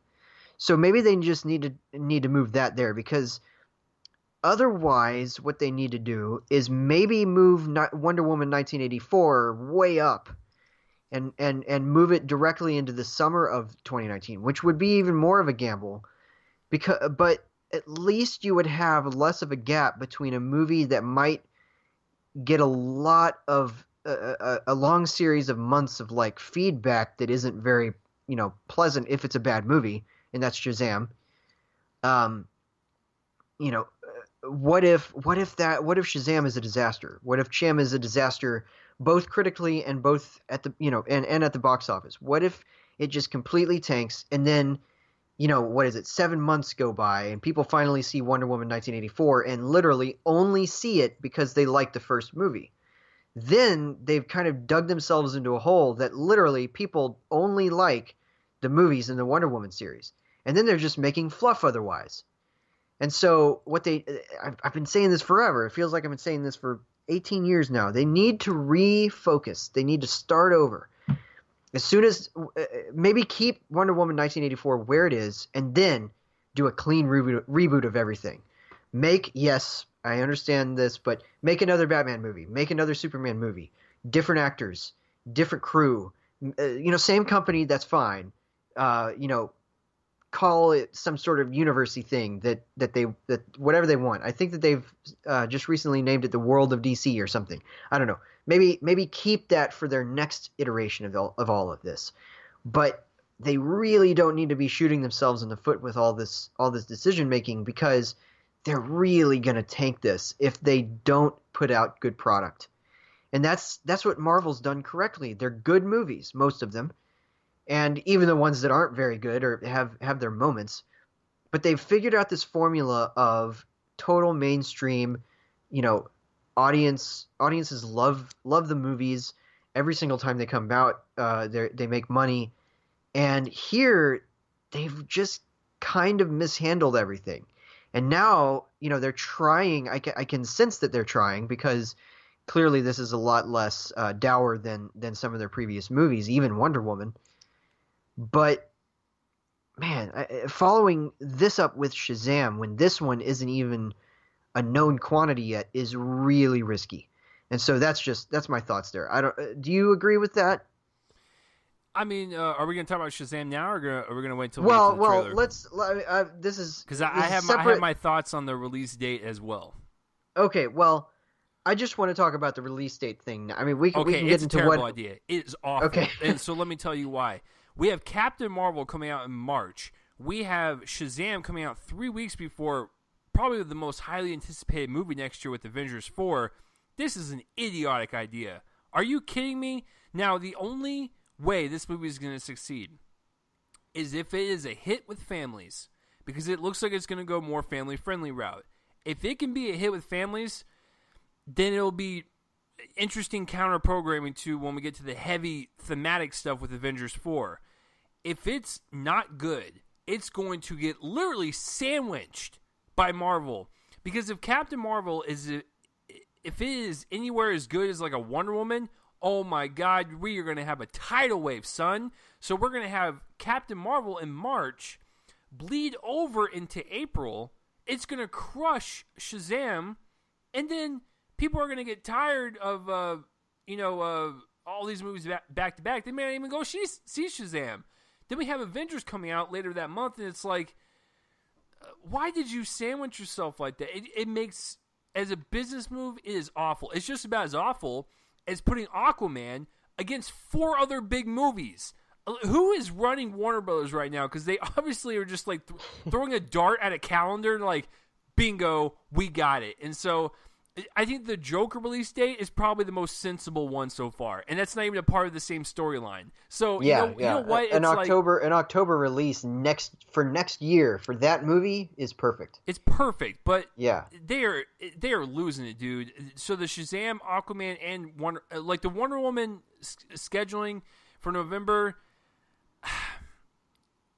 I mean, it could work, but at the same time, it's like, put it in the summer. I don't know, man. There's a reason why I don't run movie studios, but I just think from my perspective right now, 3 out of the 4 are not good release dates. Yeah, it's really bad planning, I think, and I just don't know, man. It's like you said, pinpointing on the whole, like, what if Aquaman's bad? What if it fails? What if Shazam fails? The Joker movie is probably going to be a hit regardless. And then you have Wonder Woman, and that's a hit. What do you do at that point? Do you scrap everything and start over, or do you just keep Wonder Woman and scrap? It's like, yeah, and plus so there's the whole idea of how much ego they'll gain for themselves when the last movie, their last movie of the decade, is a huge hit. If they keep Wonder Woman 1984 where it is, or even if they move it up, it's still going to be after Shazam, then their last movie in this universe of the decade is going to be a huge hit, and they'll use that kind of as leverage almost to kind of go forward with their plans for the 2020s. And they're just kind of do the same thing because they're like, well, we've proven ourselves with this. But, of course, it's already a done deal because it's a sequel to Wonder Woman. It's going to make money.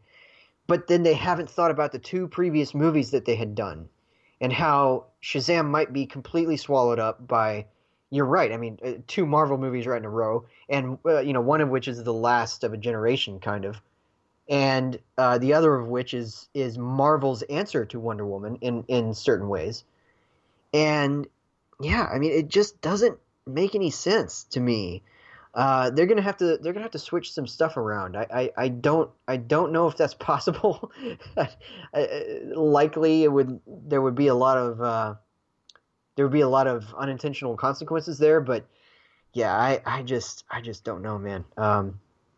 Anyway, we'll get into what we think about what Shazam looks like later, but um, yeah. So that's our thoughts on everything Aquaman. There we go. All right, take us into the next trailer that I hilariously gave to you. Yeah, you hilariously gave it to me because you want to laugh at the muggle that I am. So get ready for this.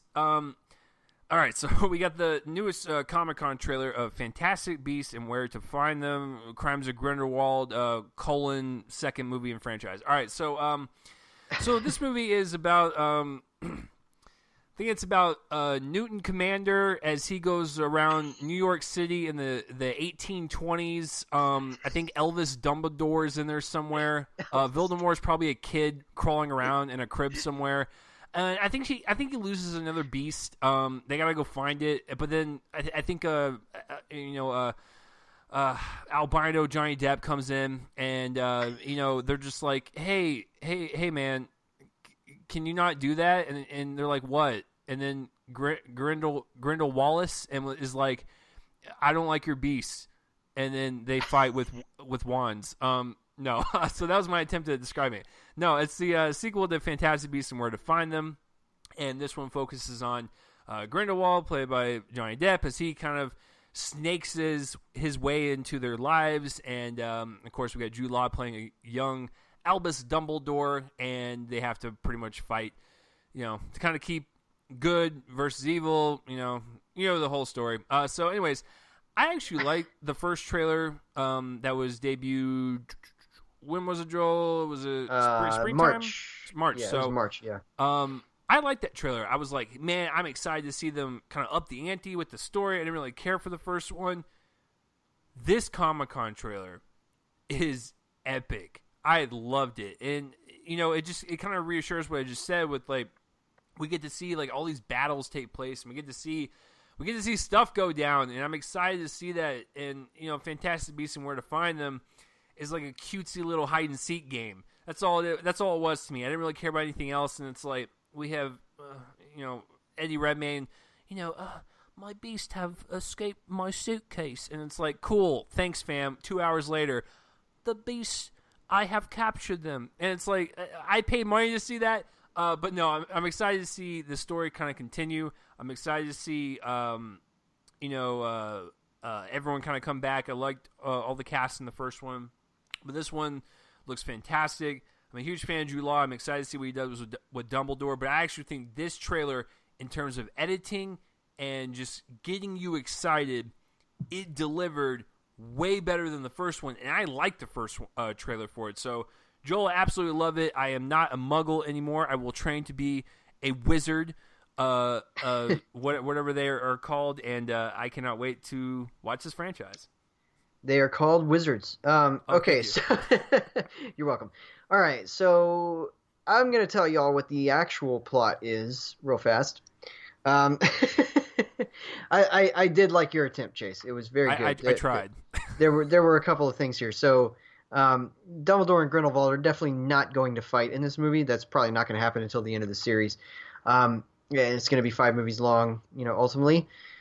This one looks to be primarily Grindelwald versus Newt, who they're going to face off, and there's going to be a lot of references to the fact that Dumbledore and Grindelwald have a, to say the least, complicated history that you can actually see glimpsed here very quickly, because there's a shot, I don't know if you remember it, Chase, of Dumbledore looking in a mirror, and there is Grindelwald next to him. Do you remember that? Yes. Okay, it's very brief. That mirror is from the first movie, and it's the Mirror of Erised. Okay. And the Mirror of Erised shows what your heart wants beyond all else. Yeah, people saying that it's not going to touch on Dumbledore's sexuality. It may not explicitly do that, and that's certainly not what's going to happen with the mirror, but they are touching on it in some way, because at this point in time, if this happens, or if this is currently happening, then the thing that he wants most of all is Grindelwald, because at one point he was in love with him. So that's clearly going to be the case. Now, really strong trailer.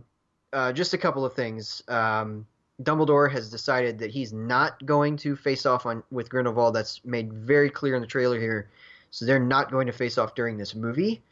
Um, okay, the other thing is I was just going to ask you, Chase, are you ready to be haunted for the rest of your life by the big cats with blue eyes? Oh yeah, I remember that in the trailer, and I was like, what was that? Like, it kind of reminded me of I know it's a terrible comparison, but it reminded me of I don't know, something like out of Alice in Wonderland, Tim Burton's version, Yeah. where it's like, hey, we're gonna go into the world, and we have like these weird cat creatures coming out. So please describe to me and everyone else out there, what are these cats? Because they are absolutely terrifying. I actually have no idea. Oh wow. I don't have like encyclopedic knowledge of the Fantastic Beasts book that I have that has all the stuff written down. I'm sure that I could find something in there that describes that. I'm just not entirely sure what those are. I believe I know what the big lion thing is, though. I think it's a chimera, which is a really dangerous and deadly beast that was famed for killing like 17 people at a single event or something in this universe. I mean, there was I don't know. Anyway, I think in fact it was that, and it was at a Triwizard tournament where the contestants were, I think in like the 1300s or something, where the contestants were set against a chimera, and and I think all of the contestants died or something like that. And so it was that was the last time it was ever held. So that's what that creature is, and in that case, it's gonna cause a lot of danger. But those cat things are the freakiest things I've ever seen. Yet they are not, and I'm just gonna hint something here, the only beings in a trailer this week that are visually effects based with big eyes. I'll just say that because there's another trailer that has something similar. Uh, do you know what I'm talking about, Chase? Um, I'm sure my memory will be refreshed when we get to that point. Yes, it will. Okay. Um, I thought that this was a really strong trailer, very well edited, very dramatic. It shows a lot of the story, or at least it hints at a lot of the story, and I'm really excited. It looks very intriguing, a really really good continuation of the storyline. I'm sort of like you. I wasn't super duper interested as much as interested in the animal stuff as in the stuff with Grindelwald in the first movie, but um, I thought it was entertaining enough, and I'm certainly interested to see where they take it, because like I've said before, we really don't know many details about the story, even in the lore. Rowling's kept a lot of it under wraps in terms of the fact that, for instance, and they actually seem to hint at it here too. There are many, many, many, many years between this point and the point that they fight. So almost 20. So if she's keeping that timeline, we see glimpses here of a very okay. So at the beginning of the trailer, we see Grindelwald with short white hair, and there are times in the trailer where we see him with longer, like shoulder length hair and a beard. So I have a feeling that at some point there's going to be a gigantic shift in time, and Rowling likes to do that. In the books, in fact, the last book in particular, when Harry, Hermione, and Ron are camping, there were periods of time in the book where like 3 months would go by in the space of a phrase, and so it showed that there was scope to this world including time. So I have a feeling that there's going to be a big shift in time in the midst of this story, and we're going to be taken maybe into the 30s or something, when Dumbledore is a little bit older and maybe has a bit of a longer beard and all of that. Maybe around the time, right before when he becomes headmaster in 1956. But, well, no, I guess that would be way later than this. But in any case, he's Defense Against the Dark Arts professor right now, and I think that he is Transfiguration professor eventually. So we could see, that shift, for instance. It'll be interesting to see where all that goes. I'm really really fascinated to see where all of this heads, and it looks really strong. It also looks visually stunning. The same cinematographer and all that. I think Philippe Rousselot, who's one of the people involved in like the French New Wave back in the day. So Very, very excited to see this. Comes out in November, and I am going to be the first in line. I'm going to get into line just to let you know, Chase, about maybe 3 weeks in advance. Just so you know. Does that Do not surprise say you? that to our listeners, because then they're gonna be like, "Where's Joel for like the whole month of November?" I don't know. He's gone. Yeah, I just decided, I'm just kidding. But yeah, really strong trailer. Very excited to see it. All right, another really good trailer dropped this week, and this is kind of our break from the Warner Brothers thing, but this one is Glass, and this one is sort of the next in the series that has included, well, rather unintentionally, and it was the weakest part of one of these movies, but Unbreakable and Split. And this one will catch up with, of course, the character who was has DID and Split. That's played by James McAvoy. All the various identities, and then the characters in Unbreakable, played by Bruce Willis and Samuel L. Jackson. And this time they're joined by, and I just lost her name. Goodness me. Sarah Paulson, who plays a doctor or someone who is very intrigued by them and their so-called superpowers. This one looks really strong because I think that what it's doing, at least seems in a better way than Split did. I liked Split, but I had problems with this. It seemed a little outlandish to me, and I think that this is going to continue the work done by Unbreakable to kind of ground the superpowers, and I use that word with quotes around it, in something like reality. And I think that that's actually the biggest strength of Unbreakable, which I think is one of Shyamalan's best movies. I thought it was an exceptional film, and although I haven't watched it in a long time, but I'm assuming it's still as good as it was. In any case, I think it looks like a really strong movie. It's certainly taking the turn or the path that I thought it would. So in that case, it's not really surprising, I guess, because I figured that this would happen as soon as who showed up at the end of Split. I thought that it would go this way. I thought that they would all kind of be brought together. But yeah, it's really intriguing. So I like the trailer a lot. Chase, what did you think? It's my favorite trailer. It's my favorite trailer of the whole Comic-Con. I actually had a sneaky suspicion that with all these Warner Brothers trailers that were going to drop, I was like, I think Universal is going to kind of uppercut them in the jaw and drop that Glass trailer and literally shatter expectations, pun intended. So I love this trailer. Chase, you're fired for that. No, Just kidding. that was a genius segue, sir. I really like this trailer. I think it sets up this world that was created by Unbreakable, kind of blending in the Split world a little bit. Some of the outlandish stuff in Split does kind of throw me off as I watch it, because I saw it twice back to back, and even on the second time, the outlandish things, I was like, all right, now that I know it's coming, does it still help it? It actually doesn't, but I can excuse it just a little bit. I love the interaction between Samuel L. Jackson and McAvoy and Willis, and hopefully Bruce, especially after his roast that he's got coming up on Comedy Central. Maybe after this, he'll start to actually be in good movies and good roles. So it looks like he's actually trying, which is great. I mean, he tried an Unbreakable, and I really like that one quite a bit. I like this kind of weird, grounded superhero trilogy that he's got going on. I hope we focus on Glass a lot more, because that's what the movie's called, and have the other two kind of not in a backseat role, but just more of like just a nice accompaniment to what Samuel L. Jackson's going to do.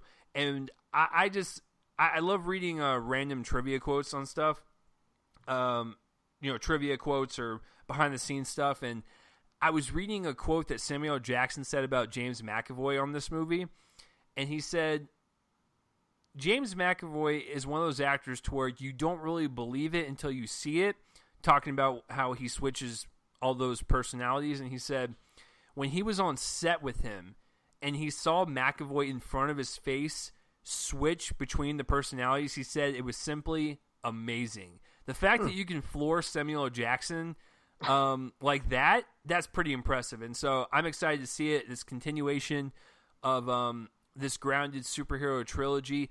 What's great about what Shyamalan does, he did it in Unbreakable, he did it in Split, he has this concept of like a grounded superhero film where it's something you would probably see in real life if this were to actually happen, but he films it like a comic book.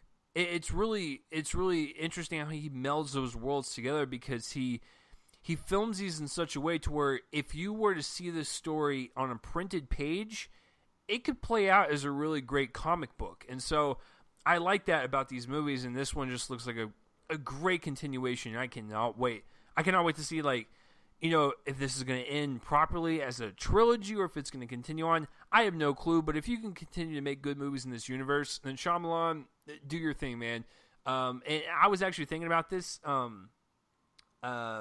this week because I got one of those stupid Facebook memory posts, and it showed one of my posts about The Last Airbender.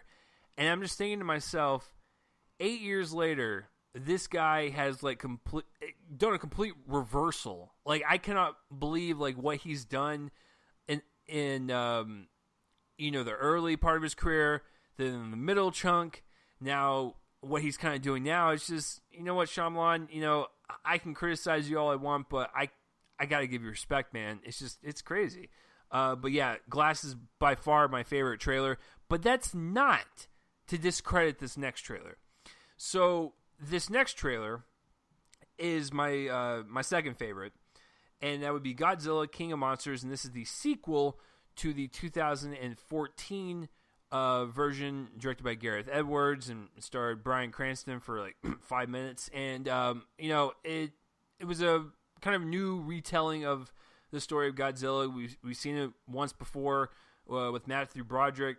We try not to mention that one, but you know, it's there, and the plot isn't really like released yet. It's still kind of under wraps, but from what I can gather from the trailer, is we got Godzilla running around with his fire breath, and all these other monsters, which were hinted at in the first one, are mutated. They're big, and they're all basically going to have a giant monster clash. Now, on the surface, you're like, okay, it's like a creature feature. What is so great about that? Well, I can tell you, if the movie's anything like what the trailer made me feel, then we're doing good. I actually am a huge fan of this director of this sequel, which is directed by Michael.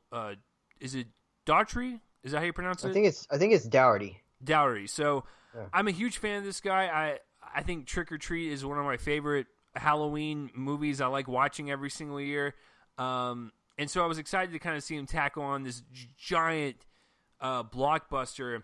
And this trailer it's like epic, poetic, and it's very subtle. It's not really in your face. The cinematography is gorgeous. Millie Bobby Brown looks pretty good in it, because this is kind of like her first big role outside of the Stranger Things series. And I'm a huge fan of Vera Farmiga, Kyle Chandler. It's just a really well done trailer. Like I said, with these types of movies, you would expect it to be in your face, like type of action. And I'm sure there's gonna be a lot of it in there, but this is a devastating trailer. There's a lot of like just kind of dark, thematic, into the world type of scenarios, and it really gets you into the mood of the trailer. And I just thought, on an editing standpoint, this trailer knocks it out of the park. And you know, from a visual standpoint, it looks gorgeous. I can't wait to see this, man. It's my if I wasn't already a fan of the Glass franchise, I would probably say this is my favorite trailer, but this is like a very close second. Well, it's definitely my favorite trailer of the week. I think it looks stunning and poetic and lyrical in a way that a lot of summer blockbusters don't tend to be. In fact, this kind of gave me vibes of War for the Planet of the Apes in that way. Yes, I was thinking of that a certain trailer that I saw like recently. I was like, this reminds me of like another trailer I saw, and you were That's a great comparison, dude. Because that trailer to War for the Planet of the Apes is Yeah, it almost played out. in It line. played out Yeah. kind of like this in terms of the beats. Obviously, they're different movies, but in terms of just like the beats and like that it hits, it seems like that, and the cleanly shot action that takes care to pay attention to the geography. I'm a huge fan of the first Godzilla reboot that came out a couple years ago. In fact, it made my top 10 that year. Big fan. I thought that it was excellent, and Same here, by the way. I know a lot of people give that movie a lot of hate. I actually like that movie quite a bit. yeah, it's really good, and it's better. It gets better on each viewing. I've seen it 3 or 4 times now, and it gets better. And that and Edge of Tomorrow for me were like the big gigantic movies of 2014 that I love and that elevate on extra viewings. They're just great movies. And so anyway, but back to this one, I think that it looks like the best kind of follow-up. It looks like the best kind of sequel in that it expands on the ideas of the first one. And of course, with the first one, I'm not saying that the ideas were so deep or whatever, but it was clearly, a procedural about finding Godzilla, but it did that in a thoughtful way, and I think that this is going to expand on that in very thoughtful ways, and I cannot wait to see how it turns out. I think that the situations look pretty terrifying, the visual effects look stunning, and I cannot wait to see this. I think everything looks great here. Yeah, and I wouldn't be surprised, honestly, if this ends up being one of my favorites next year. If it expands upon Godzilla in a way that is as good as I think it can be, it's going to also make my top 10 of 2019. Joel, that is blasphemous because you're talking about a year with Avengers 4 and Star Wars 9. Don't be making bold claims all like three that. all three of them might be. We'll see for sure. Next year looks like a bold one for blockbusters. I'll just say that. It really does. I mean, there might be a lot of them and maybe too many, but a lot of the blockbusters look and or sound to be really bold and unconventional. And this one definitely looks like that in its own way. And it's easily my favorite trailer, both of the week and of the Comic-Con selection.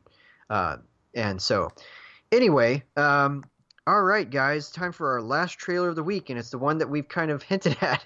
It's Shazam. This one is going to be an origin story about the alter ego known as Shazam. He's actually the alter ego of a young kid who is partially paralyzed. Well, I guess not really. I guess partially paralyzed. He has to use one of those hospital walking canes that you fit your arm through. And he actually uses it to hit some people here in a really awesome moment in the trailer. But this one looks like a complete departure from everything that DC has done so far because it looks like an outright comedy. It has a lot of natural lighting and all of that. It looks very, very comedic. The character of Shazam, as played by Zachary Levi or Levy, is it Levy or Levi? Well, you're either gonna pronounce it like the jeans or the other way. So, I mean, you take your pick because I honestly don't know. Okay, I think it's Levi because I think I've heard his name said before. I don't remember. Anyway, and he's actually moving over from Marvel to DC here because he played the second iteration of one of Thor's friends. And then he got killed off, and he was like, "I need my own franchise." And then got killed off. It's it looks like a lot of fun. This movie looks like a lot of fun. It looks like really, really like cheesy and very sincere toward that cheesiness. That in a way that I found really appealing. And I can't lie, I had a good time watching this trailer. It looks really funny. It looks rather heartfelt. That looks like the alter ego might learn some lessons here. At least for his counterpart. And I think it looks cool. I like the glimpses that we get of Mark Strong as the villain. We only get a very brief one, but he looks very intense. We get Jaimin Hansu as the wizard, which feels like we just announced that he was playing him, but I guess they just kind of kept that under wraps for a while. But yeah, it's really a fun little trailer. So I'm looking forward to it. I hope I hope it doesn't tank. I mean, I know that it probably is going to, but I really hope it doesn't because it looks different. I will just say that. And so yeah, I'm looking forward to this one. Are you? Because I don't know how you feel about this one. So let me just reiterate before I get into the trailer. Captain Marvel, beginning of March. Shazam, beginning of April. Avengers 4, beginning of May. Warner Brothers, move that movie. Anyways, to go with the trailer, I will agree with you that it looks fun. It looks exciting, a breath of fresh air, if you will, within this unit. I'm a huge fan of Man of Steel, BVS Ultimate Cut, and 2/3 of Wonder Woman. So my count for this whole universe is it's not good, but this one it's gonna be a mixed bag because it's either going to tank severely or it's gonna be one of the best family comedies in a long time. I don't mind that they're going to go all comedic because it looks like it's going to poke fun at itself. It's going to have a lot of fun with its material because its material is very Tom Hanks and Big-like. But I got to be honest, most of the jokes in the trailer didn't work for me. And I don't know if it's because of Zachary's kind of delivery or, if it was the kid's delivery. I still will say that, because it's the kid from It, I will still say that he made a better choice than the other kid that went to the Goosebumps sequel. But, I'm going to rag on that movie forever. No, I think it could work. Just for me personally, I think the overall concept of the movie, I think, looks, entertaining, but the jokes did not really hit it for me, if that makes any sense. So I'm kind of on the fence with it. It's, I don't know, it was just kind of underwhelming with this one in the Aquaman trailer. It's like, okay, cool, they got movies coming out, but I wasn't like super stoked. You know what I'm saying? So I don't know, man. Well, interesting. That's interesting. I guess I just was surprised by it. Now I will go on record and I will say, because I do like David Sandberg's previous film Lights Out until the very end. So I know that he's a talented filmmaker, and I'm excited to kind of see him do a departure. Well, he also did Annabelle Creation. Oh, and I like that one. Okay, so I totally forgot about that one. So you know what? I'm excited to see this one and kind of see him depart, but I just think the trailer could have been a little better. Gotcha. Yeah, it's very interesting. It also has the composer from Blade Runner, or one of the composers from Blade Runner 2049, Benjamin Wallfish. What? Yeah, he did It. He did Annabelle Creation. He did part of Dunkirk. He did the Nimrod variation. Or he composed it, and then he did A Cure for Wellness. He did Hidden Figures. This guy's gone all over the place. It's pretty interesting. All right, so that is it for our trailers. So my favorite trailer was Godzilla, King of the Monsters. Yours, I guess, was Glass, right? Yes. Yeah. Okay, so we're gonna get into our review now. The movie this week is The Equalizer II. This is a sequel to 2014's The Equalizer, as the title suggests.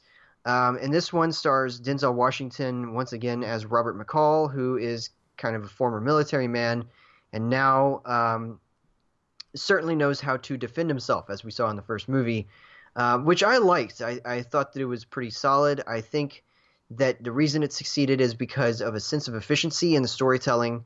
It was very no-nonsense, and it was very much like its hero, or its anti-hero, in that respect. We also got a good glimpse of him as kind of a semi-father figure with the Chloe Moretz character in the first one. So, I had no reason to dread this one. I wasn't, super-duper excited for it, but I thought that it looked solid enough.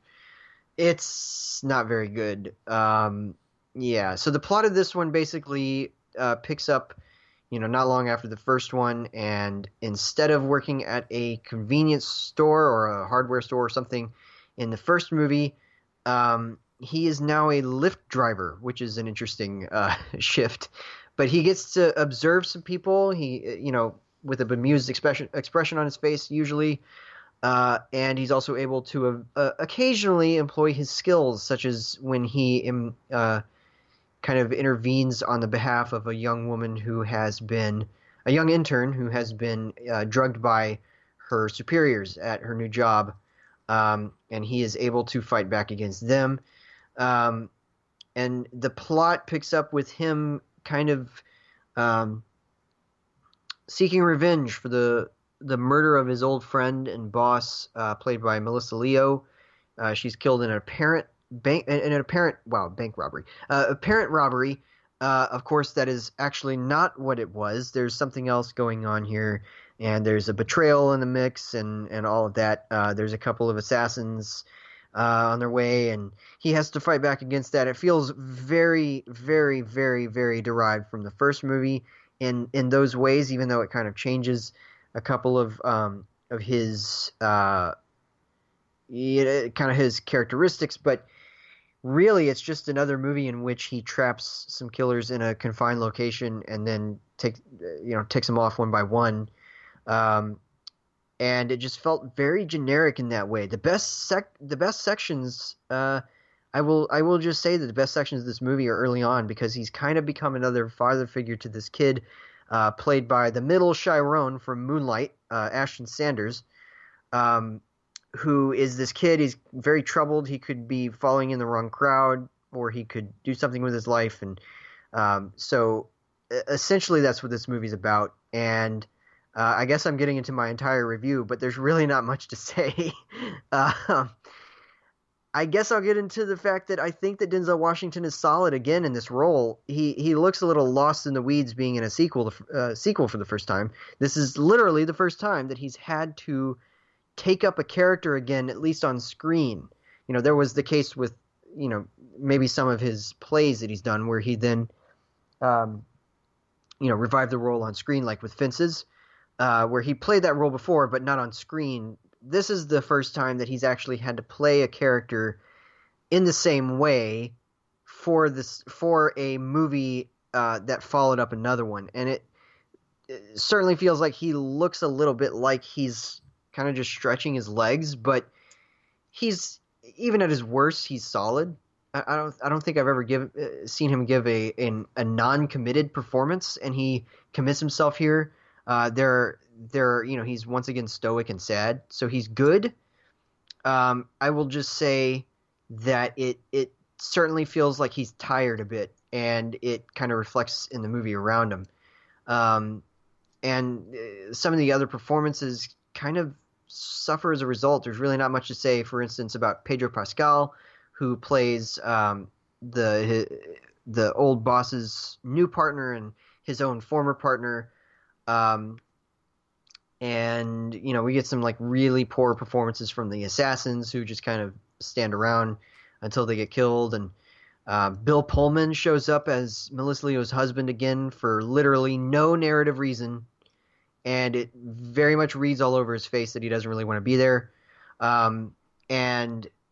But then we have Ashton Sanders, and I think that that's the reason why some of those sections feel like the best parts, is because he's kind of giving the best performance in the movie. He's a sympathetic presence, even as his character is essentially just introduced to be put into danger at the end. He feels like he is committed to the role, but it's just not really worth being committed to, I guess, just because it feels so paper thin. And that's the whole movie. It just kind of moves into this, kind of generic revenge plot that just ends up with a big, shootout on an island beset by essentially a hurricane, or it's a hurricane level storm at least. And he uses a lot of high ground to and all that. It plays out like the usual shootout climax, essentially, if y'all think about it that way. And anyway, it just feels like a very tired movie, and there's really not much to say here.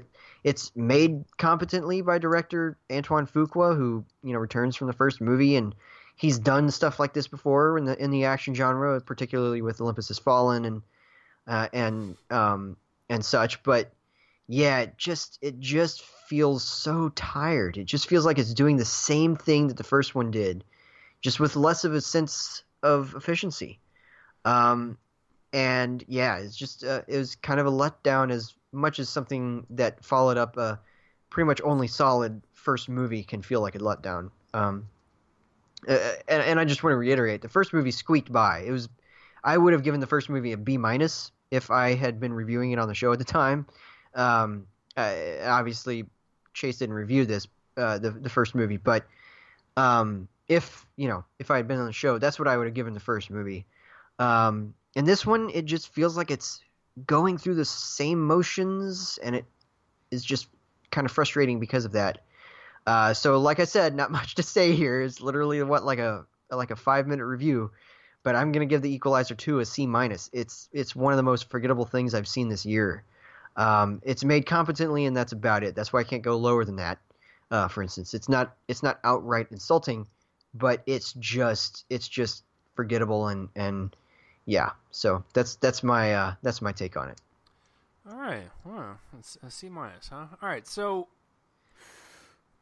I had never seen the first Equalizer, and so I had to watch it prior to this one because I don't want to be lost. I just don't want to like jump into this thing and be like, who's Denzel playing? Why is he killing folks? And why is he? I don't like dealing with that. So I watched it Friday morning. Rented it from iTunes, and I watched it on a phone.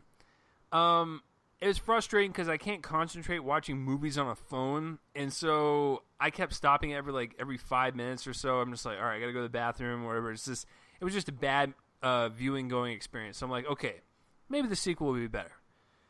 All right, I'm gonna go ahead and just blast them online because I don't care. I used to work for them. They're not the best theaters, trust me. All right, so I went to go see this at the Rave Cinemas. They're owned by Cinemark. If you guys don't know what brand that is, I used to work for Rave back when there was just the Rave for like 7 years when I was a teenager. So I feel comfortable in saying this. The Equalizer 2 movie experience was awful. The dialogue channel was super low, and then the music and action and everything else dialogue channel was super high.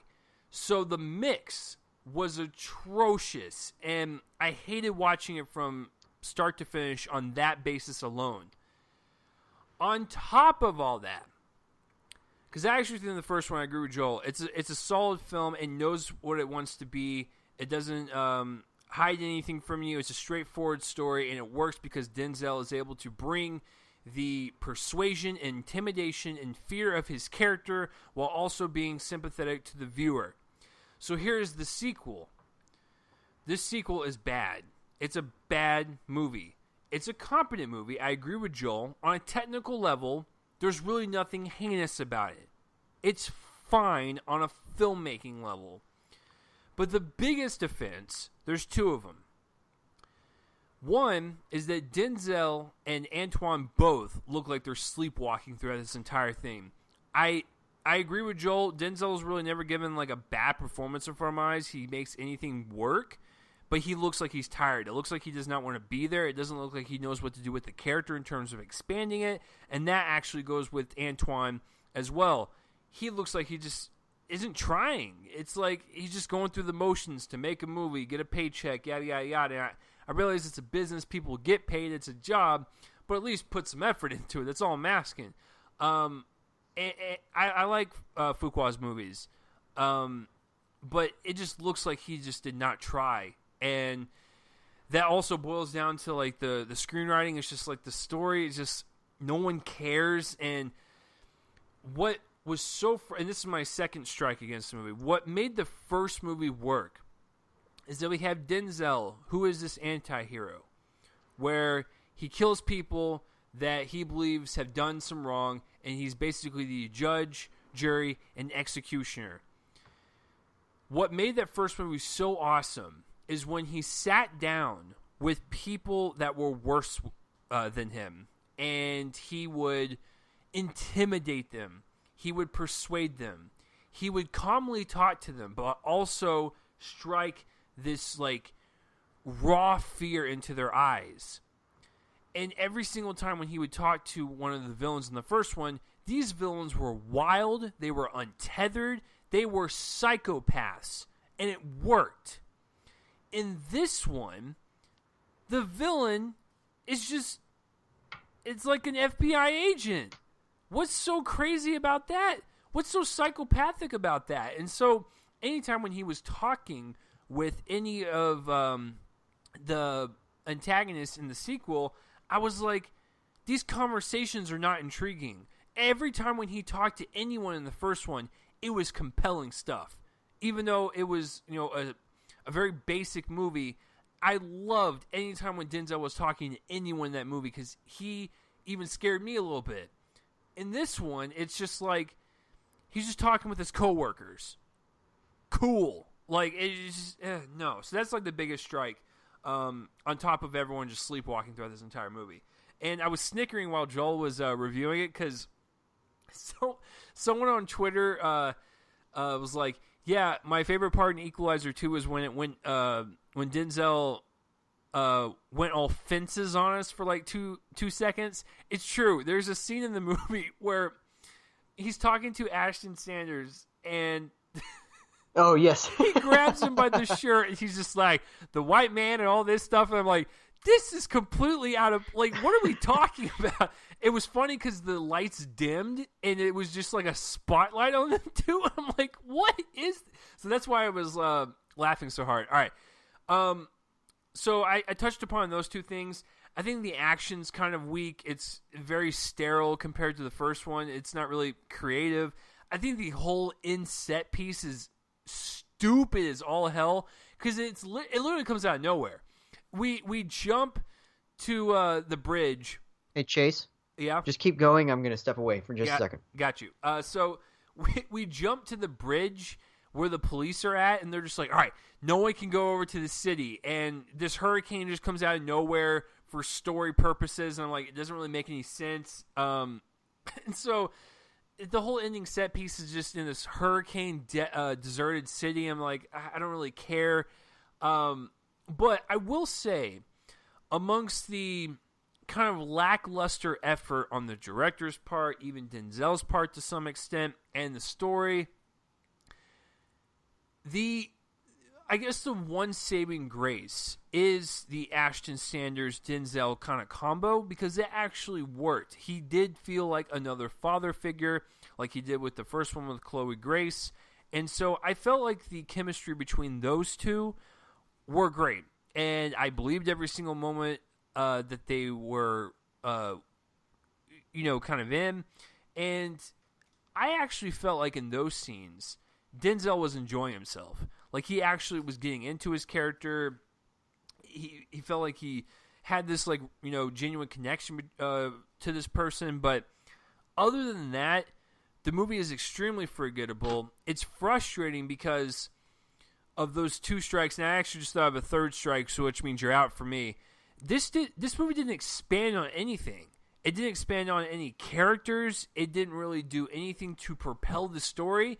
It felt like just a stagnant sequel that was made for money purposes. And it's like, if you're going to do that, at least make an effort to make Robert have some more depth with this character, have more depth with the Ashton Sanders character. It's just, if you're going to continue on with these characters, have it to have more depth or just something. And just, it was a wash, rinse, repeat type of movie from the first one. Didn't really add anything new, because at least with the first one, it was a very confined story. I like the fact that every time when he killed someone, there was always a boss on top of that was going to try to kill him, and then it kept repeating, and that's what was so great about it. But this sequel just when your villains do not work for this, it does not work for me, because I saw the first one, I thought the villains were, like I said, they were untethered psychopaths, but that's what made it work. When he would sit down and talk with them. With the sequel, it was like he was talking with his coworkers, and it just ultimately came out to a boring, unforgettable, sleepwalking type of movie. And then when you pair that with the theater experience I had, with the dialogue channel being so freaking low, I did not like this movie. Competent movie, sure, very forgettable. I'm actually going to agree with Joel. Can't really dip it down to a D, because it's a decent studio movie on a technical level. So C- for me for the Equalizer 2. This sequel should have never been greenlit, and I cannot Yeah. believe that this was Denzel's first sequel. Yeah, it's crazy. It just feels like such an anonymous piece of filmmaking. And if they needed to make a sequel to this, which they didn't really, because it's not really a story that needs to be continued, No. honestly. There's not much to this character other than the way that Washington plays him, and that's as stoic and sad. And if they needed to do that, then they took the least interesting route Yeah. for it. So, Well, and one last thing I totally forgot, because our friend Mark posted on his Twitter, and it was also within his review of the Equalizer 2, that the whole kind of hindsight kind of aspect to the character, where like he can see things coming and he can calculate moves, and that's how he defeats people. In this one, it felt like a weird, inconvenient gimmick. It didn't really feel like it flowed well with the story. yeah, it really didn't. It just kind of seemed to come at random times because he could have used it a bunch in the finale, for instance, and he doesn't. Right? Like, I think he uses it. No, he doesn't use it at all in the doesn't. finale. So, which is really weird considering how much emphasis they put on the fact that he can do that. And you know what? Early on. If he did use it, we don't remember because it was a very forgettable movie. Yeah. I mean, elements of this movie are just kind of leaving my brain. I have a feeling that this is going to be one where we're going to be like, "Hey, remember we reviewed this? We did. We It's made a this whole summer- episode around it. It's this summer's Winchester." Oh God, Remember Winchester? I do now. Right. I'm so glad that I could remind you. All right, so that's that review, and I'm going to get into my extra review, which I already revealed what it was. Sorry, guys. In any case, it's Sorry to Bother You, and it's the feature directorial debut of rap musician Boots Riley. And this one is a weird one. This one stars Lakeith Stanfield as a guy who's basically he's being hired onto the staff of the caller staff of a company called Regal View. And Regal View is obviously selling a lot of things, and they use people on phones to do that. And so he hires on. Okay. I keep going back and forth between plot points. Which one should I bring up first? Because this is such a weird movie. But essentially, he learns quickly that he needs to use a traditionally white voice, or a so-called white voice, I guess, in order to sell successfully to customers, because his name is Cassius, and he, quote-unquote, sounds like a black person. And this is pointed out by Danny Glover as one of his coworkers, and Danny Glover speaks with a white voice, and that voice is of an uncredited Steve Buscemi. He is nowhere to be found in the credits, but he's clearly the voice. And so Cassius, as his name is Cash, this is one of the best jokes in the movie. His name, as he says it, is Cash Green, which is really fun. Really fun little detail that I liked. Anyway, Cash decides to use his own white voice, and that is the voice of David Cross, to do it, and he rises quickly in the company. He's made a power caller, which means that he goes upstairs into a part of the building where all of the African-American people who are on the phones use their white voice. Meanwhile, a rebellion starts in the office below, primarily headed up by a character played by Stephen Yeun. And meanwhile, in the background of this world, there's a company called Worry Free, which has made a way to work doing menial labor. And let's see if you notice what this is, listeners, and Chase. I'm sure that Chase recognizes this. I'm being sarcastic, but they do menial labor for housing that is on site. What does that sound like to you guys? And if you thought slavery, well, you are right. Essentially, they have recreated slavery in this world, and the point of this movie is very clear from the get-go. It's very much an allegory to this kind of thing, that essentially this kind of slavery is very reminiscent of the kind that was much more explicitly violent in the old world, and for similar reasons. It's to quote unquote boost the economy, which was always the excuse made on the behalf of slavery. Yet it, obviously infringes upon freedom at the same time. And so essentially, this is a movie about the removal of identity for a black person in America today, and it uses that allegory to make a lot of really crazy things happen in the plot until I think it kind of loses the thread of the allegory at the end. But we'll get to that. I'm not going to give away the ending at all. I'm just going to talk about very, very vague aspects of it. But up until that point, it's a really strong satire. We get a great performance from Lakeith Stanfield. He's terrific here. It's a very reactive performance for pretty much for the whole thing. And he also gets some really solid support from Tessa Thompson, who plays his girlfriend Detroit. And another really fun aspect is that she says that she was named that because her mother wanted something truly American, which is an interesting little kind of sort of a dig at the city, I guess, in a certain way, but it's also very loving. And there's just such great work here from the cast. You also have Armie Hammer, speaking of which, he was in a trailer this week, and he's in a movie that I'm reviewing. And he plays the CEO of Worry Free, and he is very clearly he's essentially a slave driver, and he's also he's a cokehead, and that's basically where he basically tries to bribe Cash, and that is the end of the plot as I'm going to tell it. I cannot tell anything else without giving away the game. Because this is a really crazy movie that goes into a lot of really weird places at the end, including a science fiction direction, let's just say. And I think that it's because of that the movie kind of exhausts its satirical aim, but it's never less than ambitious, and that's something to be grateful for.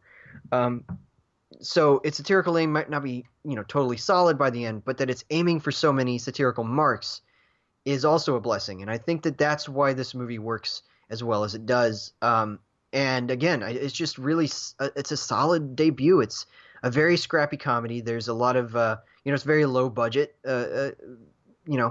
relatively speaking, and so what comes with that is a sense of scruffiness almost that makes the movie kind of a mess. But not really a mess in a bad way. I think it's very creative, and it doesn't quite explore all of those creative avenues, but whatever. I mean, it tries to, and it's so funny, and it's so pointed in its satire. There's this scene, and I hesitated to kind of cover it in my review because it was, it involves okay. It's basically where Cash has been asked to rap for an audience, and he starts doing that, but he starts making a lot of salient points in the lyrics, and he's getting a lot of dead stares. So he just says the N-word and the S-word a lot, just in a row, and then he gets an audience, and it just kind of sums up the entire point that Riley's trying to make, that black people are for white people's entertainment, or are considered that, by some who are incredibly racist for thinking that, and it's very pointed, and that's one of the satirical aims in this movie. Is it's really going after a lot of jugulars here, several of them, not just one, and it does so with a real solid, for a while at least, a solid sense of direction in that way, and so I liked it. It's a lot of fun. It's really weird and wonky and wacky, but it's also very pointed and very sharp. And I think that those things mean the same thing. But yeah, it's a really good movie, and I gotta say I'm gonna give this a solid B. I really enjoyed it. It's wild. I would be really interested to see where Riley goes as a filmmaker from here on out. So yeah, that is my extra review. It's a B, and I know that Chase, you liked it a lot. From your rating, you would give it like on Letterboxd, I should say, you give it like a B plus, I think. Yeah, B plus for me. Like, it's one of those movies to where when you watch it, I liked it, and just the more I kept talking about it, with my girlfriend and even my coworker. And I know it's going to sound bad when I say this, but this is actually important because of who he is. I work with a black gentleman, and so we both saw it, and so I like to get his kind of take on movies like this because obviously there's a lot to say with race and discrimination in this country, and we started talking about it, and like I just started loving it even more, and I was like, this is such a bold directorial debut from Boots, to where like he threw everything at the kitchen sink and was like, he's pro-union, anti-corporation, racial discrimination, and of course, packaging it into this kind of weird sci-fi comedy is one of the more genius things I've seen in kind of like a directing standpoint, where he's taking all of these serious issues in this country and satirizing it to a point where it's one of these kind of like voices that I haven't really seen before, and that's what makes it so unique. Yeah, and I can imagine, honestly, like B probably seems pretty low, and I was on the edge of a B plus. I just felt like it kind of lost its way in the end. But in any case, I can see that this is going to be a movie that gets better with multiple viewings. Can you agree with that? Because, I totally agree. Like, I mean, just for the sheer fact that we saw the movie and literally the next day I liked it even more. I'm like, I really want to watch this again to see if like maybe it goes up to that A status or something. Yeah, for sure. It's really strong work, and by the way, sorry to cut you off. Though actually, the one thing I actually really liked the most, even more than the filmmaking and the themes going on, and even Lakeith's performance, that has got to be one of the dopest soundtracks I've heard all year. Yeah, really good soundtrack. It's all, I think, originally produced music. Yeah, from his band. Yeah, because I was looking at the credits, and of course they have all the songs at the end of the credits, and they were all pretty much written by him, or co-written by him, and performed by him, or co-performed by him. So yeah, it's a lot of original music. I wonder if any of it can make it in. I mean, obviously it depends on into the Oscars, I should say. Obviously, it depends on what they submit, because they have to submit songs. So I guess they could just submit all the songs unless there's a cap. But yeah, it's really strong work, and also you're right. It's like one of the most unapologetically socialist movies I've seen in a while. And Boots Riley is a self-proclaimed socialist. There's even a meme where somebody calls him like anti-corporate or something like that, and he corrects them with socialist. So I mean, he genuinely, he's very far left. So he did not care. This movie is like him giving the middle finger. It was amazing. Oh yeah, it's amazing, and I love it. I mean, I align with a lot of those. I'm not a socialist, but I align with a lot of those leanings. So it's really really strong work. I like this movie a lot.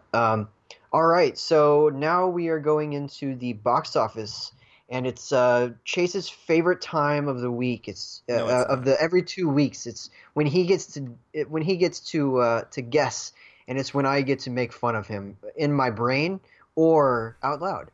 So Chase knows I love him. All right. To be fair, Chase, we're both awful at this. Yeah, we're both terrible. It's really hard. Oh man. And it actually might be pretty hard for you to guess this week, honestly. But I think I got the first two down, but it's the other three I'm having a hard time with. So I'm actually going to start from the top, go from the bottom. Okay, but quick. The Equalizer II, Mamma Mia, Here We Go Again, and Unfriended Dark Web are your hints at what could be in the top 5. Okay, so as much as I actually like the Dark Web movie, I don't know if it made it in there. So this is what I'm thinking right now. Number 1, because I know that the Mamma Mia movie was super popular, but the sequel is also going to be popular. But make no mistake about it, the power of Denzel, I'm going with the Equalizer 2 as number 1. Mamma Mia is going to be number 2. Ant-Man and the Wasp is 3, because I think Skyscraper is going to take a bigger dip, so that's going to be number 4. And you know what? I think maybe Dark Web snuck in at number 5. Wow, you only got two right. Two right. Well, there you go. Okay, so to start with the ones that you were wrong with, because that's the most fun thing. Ugh. Okay, so your number 5 was Unfriended Dark Web, and it debuted at number 9. I knew it. I knew it didn't make it there. I should have went with my gut. So here's the funny thing, though. It only made 3.5 million, but Ooh, it has a $1 million budget, so it's already broken even. Plum, that man, I swear. I know. What a genius. And it might not, like, they will sometimes round up. So it's probably closer to like 80 or 980,000 or something like that. They generally kind of round up on this stuff, but yeah, it's so that's number 9. Your number 4 was Skyscraper, which is totally wrong. It tanked completely. It dropped 56%. Yeah, from number 3 to number 7. Oh, that's so bad. Yeah, with 11 million. Oh, Dwayne Johnson, God bless you. I know. So it's got a domestic total of 120. I'm sorry. No, it has a domestic total of 46.7 million, and a worldwide total of 131.9. Now it has a $125 million budget. So this thing is. Is it safe to say it's a bomb yet? Because I just want to tell people we are not on drugs right now. Rampage is going to make more money than Skyscraper. That boggles my mind. Because Rampage is an even dumber idea than Skyscraper, and it's going to make more money. Yeah. Wow. Yeah, it's really interesting how that went. I mean, it's kind of sad because it's fine. It's not very good, but it's fine. Okay, so your number 3 was Ant-Man and the Wasp, and that dipped down that did stay in the top 5, so I'll talk about that in a second. Okay. But it dipped down to number 4, and I'll get into that later. So, all right. So the actual top 5. Number 5 is Incredibles 2. Oh my God! I can't believe you did what I did last week. Yeah, we both forgot it. Yeah, which is sad because it's such a good movie. It made 11.5 million this week for a total domestic gross of 557.3 and a worldwide total of 940.4. So it's a big hit. Very happy about that. Number 4 was, as I mentioned, Ant-Man and the Wasp. It dipped down from number 2 to number 4. And Incredibles 2 just dipped down one place, by the way, so that's pretty cool too. Anyway, Ant-Man and the Wasp made another 16.1 million this week for a total domestic gross of 164.6 and a total worldwide gross of 353.5. So, it's not soaring or whatever, but it's still doing really well. I suspected this didn't cost a whole lot to make, so compared to the other ones. And as we talked about, it can afford to take a hit. They can afford it with this one because they made so much money elsewhere this year. I wonder from where. Okay, so dropping from number 1 to number 3 is Hotel Transylvania 3 Summer Vacation. Oh, I'm kicking myself for that. I totally forgot that was even a thing. Yeah. Wow. It made 23.2 million for a total gross of 91.1 and a worldwide total of 206.7. So this thing's a pretty big hit. It's got an $80 million budget, which means that it's already broken even and it's on its way to making back its P&A, all that. Yeah, pretty good. I don't have anything to say. I haven't seen it. But you got the top 2 right. So number 2 is indeed Mamma Mia, Here We Go Again with 34.4 million. And it has a total worldwide gross of 76.8. So it's got a $75 million budget. It's already made that baseline back worldwide at least. And so that thing will do well. It's not gonna hurt for money. And then number 1, yes, the Equalizer 2. Although it was barely number 1, it made 35.8. So not too far above Mamma Mia. It was a close race. And that one has, I believe, a worldwide total of 39.1. So it's got a $62 million budget. It'll kind of creep back its money. I'm not worried about that. I'm slightly worried that people might see it. But yeah, so that's pretty much the top 5. And then looking elsewhere, we've got a big rise again although it dropped placements. No, I'm sorry. No, it rose again. For eighth grade, this is great to hear. It rose 201.1% again, and it gained 29 theaters, and it made 794,000 this week, for a grand total of 1.2. I love seeing this. It's a great movie. Please go see it. It had almost the best average per theater this weekend. It made $24,000 per theater. So that's really good total. I think it's the second highest this week, behind a documentary called McQueen, which opened at 29. And it made 96,000. It's a documentary about Alexander McQueen, who's a fashion icon, or I think something like that. Also opening this week in limited release was Blind Spotting, which made 332,000. It made 23,000 a theater because it only opened in 14 theaters. So that's pretty cool. I'm going to be seeing that next week, I believe, the week after, or whatever. Sometime within the next couple weeks, I'm going to be seeing that one. So I'm excited for that. Let's see. A great documentary also opened in limited release this week, Generation Wealth, which we saw at Diff Chase, one of the best movies there. And that one made 33,000 this weekend. Opened in 4 theaters, made 8,000 a theater. It's pretty good, gotta say. Nice little solid opening for that.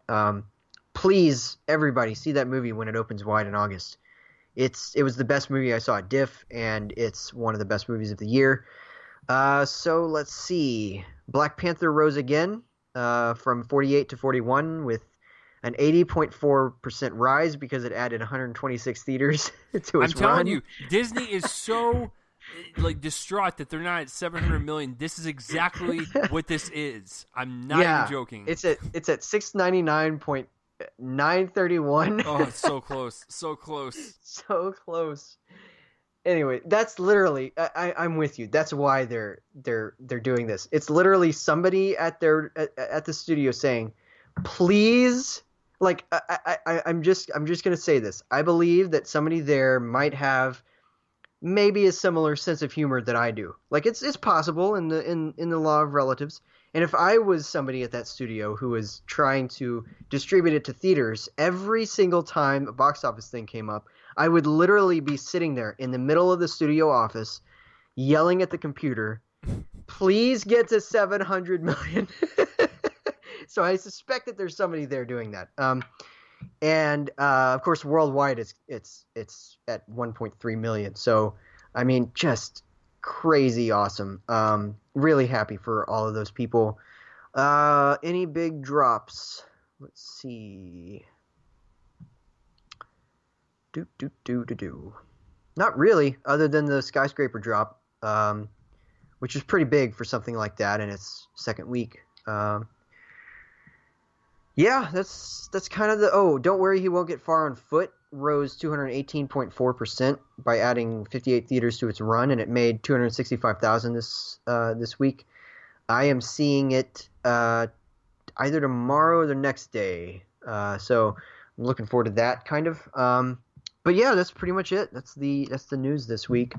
Everybody just in Texas kind of escaped the hot weather to see a movie, and I like hearing that. So, anything to add? Any surprises for you? This is a huge surprise because I know they're probably having a borderline heart attack right now. Sony, this is probably one of the few times you'll ever see 2 of your movies in the top 3 at the box office in one given week. Yes. So relish in it, enjoy yourself, but this is never going to happen again. You just so happen to release 2 big moneymakers, one after the other. Right. And what's even funnier about that is if you look at the top 10, Universal's got 4 of them in there. That's also nuts. And also, it's kind of a bummer to see this. I think that what is it? 10 of the top 12 are sequels. Just kind of. Wow, I didn't even realize that. Yeah, Ocean's 8, Sicario, Unfriended, First Purge, not Skyscraper, Jurassic World, Incredibles 2, Ant-Man. Literally, all of the top 6 are sequels. which is The just the kind top of a bummer. 5 are all sequels. Like that's No, yeah, the top 5 are all sequels, but specifically the top 6 are all sequels because correct. Yeah. Jurassic World is number 6, still hanging up there. Let's see. Oh yeah, Jurassic World has made 1.2 million or billion, I should say. Oh Uh, man. yeah. In any case, that's it, folks, for that. Next week is going to be our big review is going to be, of course, Teen Titans Go to the Movies. I'm just kidding. That's not funny. I just killed Chase. That is not funny. Anyway, I find it very funny in a terrible way. I'm a devil. No, our main review is obviously going to be Mission Impossible Fallout, and yeah, so excited. I'm being forced to see it on Friday and not Thursday night, but I cannot wait. It just looks so killer. And then I'm not really looking forward to any big movie for a while, it seems. Big like event movie, not wide release. There are some that I'm looking forward to, but big event movies, I mean, maybe until October. It's gonna be kind of a wasteland. Although we're gonna be, in the midst of the beginnings of the Oscar season with all the festivals, so that'll be fun to follow. Because you got Venice on the horizon, Toronto, Telluride, all of that. It's gonna be a lot of fun. So to see what all premieres and drops and all that. Yeah. So gonna be a fun end of the summer, no doubt. Yeah, I'm really excited for next week. I see it Friday, and I cannot contain myself. I think this could be the breakout hit of the summer. As much as I will, my top 2 right now, if I had to go blockbuster and indie, Infinity War and Hereditary, but I have a sneaky suspicion that Mission Impossible Fallout could knock out my blockbuster pick of the summer. Yeah, I have a feeling it might be the best film of the summer and one of the best films of the year. I honestly wouldn't be surprised. I wouldn't be surprised if it makes my top whatever, if not top 10, then somewhere right outside of it, because it looks deeper and everything than some of the previous ones. So I'm a huge fan of this series. I've made that clear, and I cannot wait to see where they take it with this one, and to see Henry Cavill's famous facial hair. So oh my god, it will go down as one of the most infamous mustaches in film history. Yep, absolutely.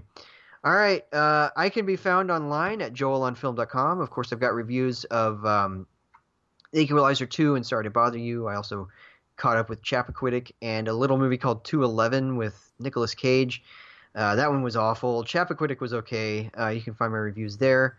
And then you can find me on Twitter at RealJoelCopling. That's REEL, much like Chase's. And on Letterboxd at jcopling. So that's where I am. Yeah, if you want to follow me on Twitter, like Joel said, it's at RealChaseley. Subscribe to my YouTube channel where I'll review films that aren't on the podcast. Like I have my Unfriended Dark Web review up there right now, and I'll have maybe a couple others that drop this week. You just never know. That's why you should subscribe. And of course, with this podcast, if you're on iTunes, iHeartRadio, SoundCloud, or even CastBox now that I am aware that we're on there, then you can please spread this around and let people know this is your favorite movie podcast to listen to. Help grow this community. I always like listening to you guys, and please leave those comments because I will comment back. Do all that social media stuff. I'm getting too old now to where I don't even know what's going on anymore. I don't know how you share stuff, but you guys. In the words of Woody Harrelson's character from 999, go instant Google tweet face our show. See, there you go. See, Joel is our social media advocate, and he nailed it. So yeah, this is episode 239, guys. Let us know all your thoughts down below, and then of course next week for 240, we're almost to that 250 mark. Kind of crazy, and also the 5-year mark. Please. Someone You're alert old. Guinness You're Book of World old, Records. Chase. I know. I'm too old. So yeah, that'll be next week. But yeah, thank you for listening. If you are a new listener and you have decided to take a chance on us, or if you're a returning listener, you guys are awesome. You guys are all awesome. Please return back next week for another episode of Real Me and Cole in the Movie Podcast. And if you made it through some entire movie podcast and you're not a movie fan, Well, hopefully we convince you to be one. That is Joel. I am Chase. See you guys next week. Mission Impossible Fallout, baby. Let's do this. Bye-bye. Bye.